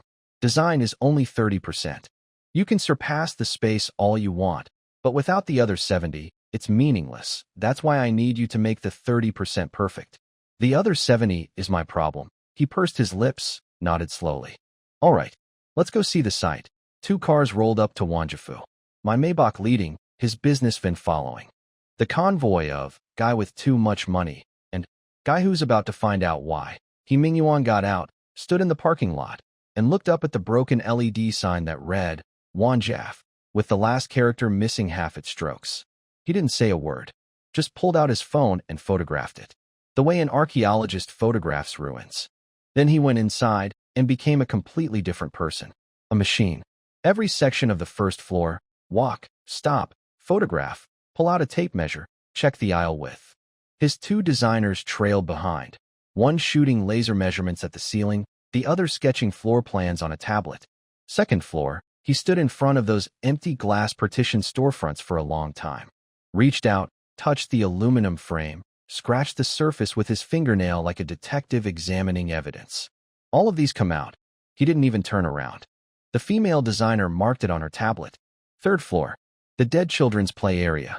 He stared at the dust-covered ball pit and the deflated bounce castle that lay in the corner like a giant trash bag that had given up on life. He crouched down and examined the floor structure. Is the load-bearing capacity of this floor sufficient? Do you have the original structural drawings? Yes. I'll send them over. The entire inspection took almost 2 hours. He went up and down 3 times, photographing everything including fire escape widths and electrical panel locations. This man was more thorough than a crime scene investigator. Back at headquarters, tablet connected to projector. Photos on screen. Bottom line first, he said, standing at the screen. The building's skeleton is fine. Frame structure, good ceiling height, reasonable column spacing. But the interior layout is a complete disaster. He pointed at a panoramic shot of the first floor. Supermarket aisles are only 1.6 meters wide. 2 shopping carts side by side, and it's gridlock. Shelving is 2.2 meters tall, blocking all natural light. The entire space feels dark and suffocating. Swipe to second floor. These glass partitions chop the space into tiny boxes. Each shop is under 20 square meters. You can barely turn around inside. This layout belongs in a wholesale market from 2010, not modern retail. Swipe to third floor. Biggest problems here. The kitchen ventilation system is ancient. Cooking fumes are blowing backward into the dining areas. The children's zone has 0 separation from the restaurant zone. Major safety hazard. He turned off the projector and faced me. If you just want a quick facelift and reopening, I can do it for under 3 million. But if you actually want what you described, surpassing Pangdonglai. Dramatic pause. This man understood theatrical timing. Then we strip it to the bones and rebuild from the skeleton out. Specific plan? I asked. He grabbed a marker and drew a rectangle on the whiteboard, divided into 3 layers. First floor, no traditional supermarket. Instead, a premium fresh market combined with a community service center. Aisles expanded to 3 meters. No fixed shelving. Use movable island displays that get rearranged regularly to keep things feeling fresh and new. He drew curves in the second floor section. Second floor, all partitions demolished. Open concept brand collection area. A scenic corridor running through the center, zones organized by product category, not by individual shops. Third floor, a big circle. Experience zone. One half becomes a themed food street, not a row of greasy restaurants, but a designed culinary district with actual atmosphere. Other half, family entertainment and cultural space. Reading lounge, craft workshops, small cinema. The goal is making people want to stay an extra 2 hours. He set down the marker. Timeline, 45 days. Design and supervision fees, 1.2 million. Construction costs separate, at this standard, minimum 8 million. Almost 10 million total. Lu Yuan was sweating next to me, the numbers in her notebook getting larger with every sentence. Can you do it in 30 days? I asked. He shook his head. I can double the construction crews and run 24-hour shifts, but custom materials have fixed lead times. The tempered glass for the atrium and the custom island displays need at least 20 days from the supplier. 35 days. That's the absolute limit. 35 days. Done. I walked to the whiteboard and examined his sketches. Design and supervision fees paid in full on contract signing. Construction costs released based on progress milestones. I'll need to go back and produce the formal proposal. Should take about, as fast as possible, 5 days. I'll work overtime. After the Ding Yuan crew left, it was already 1 p.m. Lu Yuan ran out and grabbed boxed lunches. 3 of us squatted around the reception desk eating like construction workers. Very CEO lifestyle. Shinli was mid-bite on a piece of braised pork when she said, "Mr. Lu, there's something I need to tell you." I kept chewing. "What?" "While you were at Wanjifu this morning, someone came looking for you. Didn't leave a name. Around 40, black jacket, drove a white Range Rover. Asked the front desk if you were here." I said no. He said it wasn't urgent, he'd come back another time. Say what he wanted. No. But before he left, he stood in the plaza for 5 minutes taking photos of this building with his phone. I stopped chewing. Lu Yuan looked up. A white Range Rover? In this county, the number of people who can afford a Range Rover is very small. Shinli pulled up a photo on her phone. She'd taken it from the second-floor window. A white Range Rover parked at the edge of the plaza. License plate clearly visible. Local plates. I stared at the photo. In Yunming County, someone driving a car like that doesn't just randomly wander into your parking lot to take pictures of your building. That's not tourism. That's reconnaissance. I forwarded the photo to Zhou Yin at the Land Bureau. Section Chief Zhou, does this car ring any bells? The message was sent for less than 10 seconds before my phone rang. Zhou Yin calling. Not texting back. Calling. Immediately. "Mr. Lu," his voice was tense. "How did this person find you?" "Well, that's not ominous at all. I don't know him," I said, switching the phone to my other hand. "Why don't you tell me who this car belongs to?" "Mr. Lu, I know this guy. Hu Kuei. Made his money in construction materials." Supposedly, Zhou Yan's voice dropped to conspiracy-level volume. "On the surface, it's building supplies. But the real money? Every municipal project in Yunming County for the past decade. Roads, school renovations, government buildings. The materials all go through him. He's been operating here for 15 years. He's got connections above and muscle below." I leaned back, phone pressed to my ear, processing. "You buying the commercial building made noise. Now you've taken Wanjifu too. That means the 2 biggest commercial properties in the new district both landed in the hands of some young outsider in 1 week. You think he's going to sit quietly? Why would he care? Think about it. A renovation project the size of Wanjifu, building materials, construction, fitting, that's millions in orders. When Wang Dafa ran the place, all that work went through Hu Kuei. Every single time. And now you've walked in and taken his customer's entire business." I connected the dots. The county's pie is only so big. I just grabbed 2 slices with both hands, and someone who'd been eating the whole pie for 15 years was staring at me from across the table. "Thanks, Section Chief. I'll handle it." Next morning, 10 a.m. Hu Kuei came back. This time he wasn't empty-handed. The white Range Rover parked dead center in the plaza like it owned the property. A young assistant hopped out and unloaded 2 boxes from the trunk. Box 1 Matai, Flying Fairy Edition. Original case, factory sealed. Market price, nearly 20,000 yuan. The universal Chinese business bribe, gift. Box 2, a gift set of Yangqing Lake Hairy Crab vouchers. Premium 8 crab package.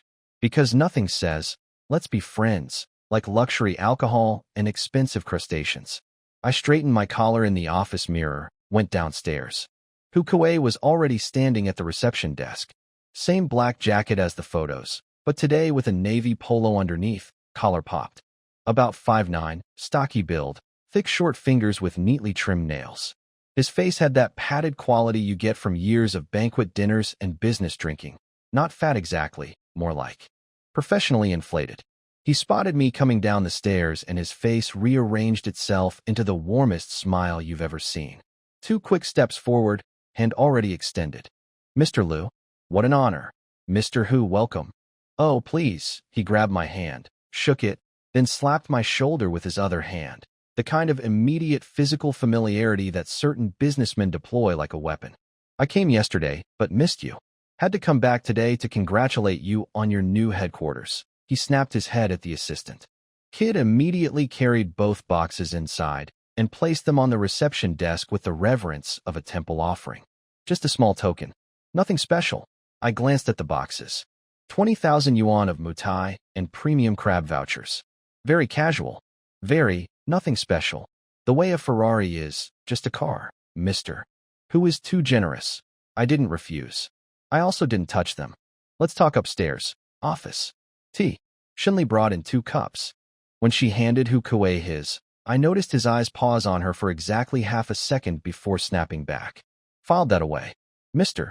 Liu, truly impressive for your age. He held his tea like a prop. 20 years in business, and I've never met someone in their 20s who could acquire an asset the size of New City commercial building. You flatter me, not flattery. He set the cup down. Yesterday when I came by, I just spoke briefly with your receptionist. After I left, I made some inquiries.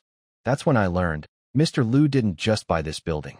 You also acquired Wang Dafa's Wanjifu. I sipped my tea. Calm as a lake. 15 million for Wanjifu. Fair price. That mall was rotting under Wang's management. Someone willing to take it over is doing him a favor. He knew the exact number. Of course he did. In Yunming County, information travels faster than light and with less resistance. My building purchase leaked through the government. The Wanjifu deal leaked through Wang Dafa's loose lips, or manager Liu's even looser ones. A secret only stays secret here if 0 humans are involved. Mr. Hu, I'm guessing you didn't come just to deliver gifts. Please, speak freely. Mr. Liu gets straight to business. I like that. He put his tea down and leaned forward. I hear Wanjifu is getting a major renovation. That's the plan. Renovation means construction. Construction means materials. Cement, steel, gravel, panels. In this county, basically all of that comes through me. I also have an experienced construction team. He spread one hand wide. 5 fingers. 50% off. I'll give Mr. Liu everything at half market price. Half price building materials. That would cut my construction costs in half. For any normal business owner, this would be like finding a coupon for reality itself. Irresistible. But I didn't get 60 million a day by being stupid. Wait. Actually, I did get it for no reason at all. But still, free lunches don't exist. They just hide the bill. I appreciate the offer, Mr. Hu. But 50% off. What do you get out of it? He'd been waiting for exactly this question. Sitting up straighter now, hands on his knees. Mr. Liu, 20 years in building materials. Half the roads, bridges, and buildings in this county used my stuff. But business has dried up. Fewer infrastructure projects, dead real estate market. My production capacity is sitting idle. Workers still need paychecks every month whether we have orders or not. You're investing in this county, building, renovating, constructing. The volume won't be small. I give you half-price materials, you give me a long-term supply contract. My production lines stay busy, your costs stay low. Everybody wins. The logic made sense. On the surface. But here's what he wasn't saying. If I signed a long-term exclusive supply contract, Kuei's materials would be in every wall, every floor, every ceiling of everything I built. Quality? He decides. Delivery schedule? He decides. Payment terms? He decides. The 50% discount was the candy. The trap was still in his pocket, waiting. I stood up, walked to the window, turned around with a pleasant smile. Mr. Hu, I truly appreciate the offer. 50%? Honestly, I'm very tempted. But although my company is brand new, Everything has to follow proper procedures. A procurement project this large, I can't skip the bidding process. My future board of directors wouldn't accept it, and my finance and legal teams would never approve it. His smile stayed. His eyes did not. How about this? I'll prepare our procurement specifications as soon as possible, and Mr. Hu's Kuwaiti building materials is absolutely welcome to participate in the competitive bidding. With your capabilities, winning the contract should be a certainty, right? Public bidding? His eyeballs did one full rotation behind that frozen smile. Yes, he stood up, brushed invisible dust off his pants. The gesture of a man buying time to think. Mr. Liu's approach is very professional. He walked to the door, stopped, turned around. But Mr. Liu, being new in town, you might not be aware, construction projects in Yunmeng County have never gone through a bidding process. I turned to face him directly. They didn't before because nobody showed up who insisted on it. We locked eyes for 1 second. Then he grinned again, slapped the door frame, and said, "Interesting. I'll wait for your bidding announcement." His leather shoes clicked sharply down the stairs and across the lobby. Engine roar from the plaza, gradually fading into the distance. Shinli appeared in the doorway, leaning against the frame. He's gone? Gone. What about the matai and the crabs? Send them back? He didn't leave an address. I thought for a second. Keep them then. We'll open the matai at the company dinner at year-end. Find out his company details later and send him an equivalent gift. Don't owe anyone anything. Got it. She paused. One more thing. The Wanja for property transfer. Attorney Fong just messaged. The Housing Bureau says they can't process it right now. My feet stopped. Why? Shinli handed me her phone. Fong Yu's message. One line. The land under Wanjifu has an uncleared mortgage registration. The mortgage holder, Kuwaiti Building Materials Group Company, Limited. I stared at those words. Who Kuwai's company? Holding a mortgage on MY purchase. The land under the building I just paid $15 million for had Hu Kuwai's name wrapped around it like a chain. The 50% discount. The matai. The friendly shoulder pat. The let's do business together smile. He didn't come here to be my supplier. He came here to show me he was already standing on my throat. I stared at that one line on the phone screen for 5 full seconds. Mortgage holder, Kuwaiti Building Materials Group Company, Ltd. Hu Kuwai's company. Sitting on MY land like a toad on a lily pad. I handed the phone back to Shinli, walked to my desk, sat down, and picked up my tea. It had gone completely cold. Bitter as revenge. Fitting. Lu Yuan poked half her body out of the finance office. She'd obviously seen the message too. Bro, what does this mean? Wang Dafa mortgaged Wanjifu to Hu Kuwai? I didn't answer. I called Fong Yu. 2 rings. Attorney Fong, the mortgage situation, what did you find? Her voice was steady as a heartbeat monitor. 2 years ago, Wang Dafa needed $300,000 to renovate the third-floor restaurants. He was short on cash, borrowed $3 million from Hu Kuwai, and put Wanjifu's land rights up as collateral. Has the loan been repaid? That's the problem. A pause. I went to the Housing Bureau this afternoon and pulled the mortgage file. The repayment deadline was last June. If Wang Dafa paid it back, he should have gone to cancel the mortgage registration afterward. He didn't. Did he not pay? Or did he pay but not cancel? I called Wang Dafa. He says the money was repaid ages ago. But Hu Kuwai has been dragging his feet on the cancellation. Both parties have to appear in person and sign to remove a mortgage registration. If the mortgage holder refuses to show up, you can't cancel it unilaterally. And there it was. Crystal clear. The $3 million was probably repaid. But as long as Hu Kuwai refused to sign the cancellation papers, that mortgage sat on Wanjifu's land like a padlock. No cancellation, no property transfer. No property transfer, my $10 million in first payments becomes a very expensive donation to Wang Dafa's retirement fund. Yesterday, this man showed up with matai and crab vouchers, slapping my shoulder, calling me brother, offering 50% discounts like Santa Claus in a leather jacket. Today, his company is blocking my property transfer. Sweet candy first, knife second. Classic. Brilliant, actually. I'd be impressed if I weren't the one getting stabbed. Attorney Fong, is there a legal way to force the cancellation? Yes, but it's slow. No sugarcoating from this woman. Ever. If Wang Dafa can provide complete repayment records proving the debt is cleared, we can file with the court to confirm the mortgage is extinguished, then use the court ruling to cancel the registration unilaterally. But from filing to ruling, standard procedure, 3 months minimum. Simplified procedure, maybe 6 weeks. Too long. Anything faster? There's transfer with existing mortgage, newer civil code provision. Originally for residential property, but there's commercial precedent. However, even after transfer, the mortgage stays on the property, so I'd own a building with Hu Kuei's name still tattooed on the land underneath. Like buying a house where your enemy still has a key. No thanks. Any other options? Her voice dropped slightly. There's one more approach.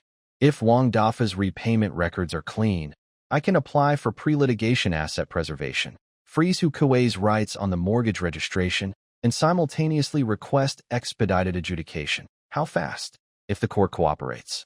7 business days. Do it, Mr. Liu. I should mention, pre-litigation preservation requires the applicant to post a guarantee, usually 100% of the disputed amount. 3 million. 3 million is nothing. Also, she paused one beat. Hu Kuei has a strong network in this county. If he applies pressure through channels, the expedited track could get downgraded to standard procedure. I squeezed the phone, glanced out the window, thought about everything Wang Dafa had told me in that tea house. Then I asked the question. Attorney Fong, how well do you know Judge Zhao, the court president? Silence. Just for a moment. She didn't ask, how do you know about my relationship with Judge Zhao? She was smart enough to know that in Yunmeng County, secrets have the shelf life of ice cream in July. He's my uncle. My father's sister's husband. 5 words.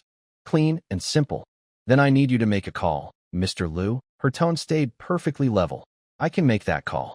But I want you to understand, this isn't pulling strings. It's accelerating efficiency within the legal framework. A case with clear facts and solid evidence should go through expedited adjudication. That's what it was designed for. I understand. I'll handle the repayment documentation.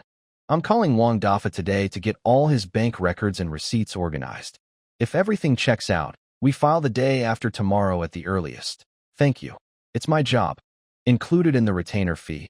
I hung up and put the phone on the desk. Lu Yuan walked in, still clutching her notebook. Bro, Hu Kuei did this on purpose, right? Obviously. But what's his endgame? Just to force you into buying his materials? I shook my head. Materials are just the front door. What he wants is long-term control. A new guy shows up in town, throwing money everywhere. He'd be a bad predator if he didn't try to sink his teeth in. His entire 15-year network would judge him for missing this opportunity. So what do? Give in? Give in? I actually laughed. When have you ever seen me give in? Fair point. She pursed her lips. But you've also never dealt with someone like this. This isn't writing WeChat articles in Shanghai, tapping away on a keyboard. Hu Kuei plays rough. You go hard. He goes harder, which is why I'm not going hard. I'm letting Fong Yu handle it through the courts. 7 days. 7 days is enough? Fong Yu's uncle is Judge Zhao, the county court president. Lu Yuan stared at me. You're networking. Is that strategic genius or just dumb luck? Little bit of luck. She closed her notebook, thought about it, then opened it again. What about Wanjifu during these 7 days? The design team already went back to Xuchang to draw up plans. We can't just sit around doing nothing. We're not sitting around. I came back to my desk. The major structural renovation needs to wait for the property transfer and permits. But prep work starts immediately. Clear out all the junk inside. Tear down non-load-bearing walls. Resurvey all the electrical, plumbing, and HVAC lines. Get the design work flowing. I'm not letting one man's ego freeze my entire project. Then I turned to Shen Li, who'd been standing there silently through all of this, absorbing everything like a very well-dressed sponge. Shen Li, find Hu Kuei's company address. Send back the matai and the crab vouchers, untouched, exactly as received. Include an equivalent gift from our company. A proper business courtesy package. I paused. Don't say a single word when you deliver it. Just drop it off and leave. He'll understand. Because in county-town warfare, returning someone's bribe with a polite smile is the most elegant way to say, I see your game. I'm not playing. And I'm not scared. The matai was going home. The crabs were going home. And Hu Kuei was about to learn that the new kid in Yunmeng County had a lawyer whose uncle ran the courthouse. Checkmate in 7 days. Hopefully. Shen Li doesn't waste time. By 3 p.m., she was out the door with both boxes. The matai completely untouched, the crab vouchers still in their original shrink wrap. She'd also purchased an equivalent gift from us.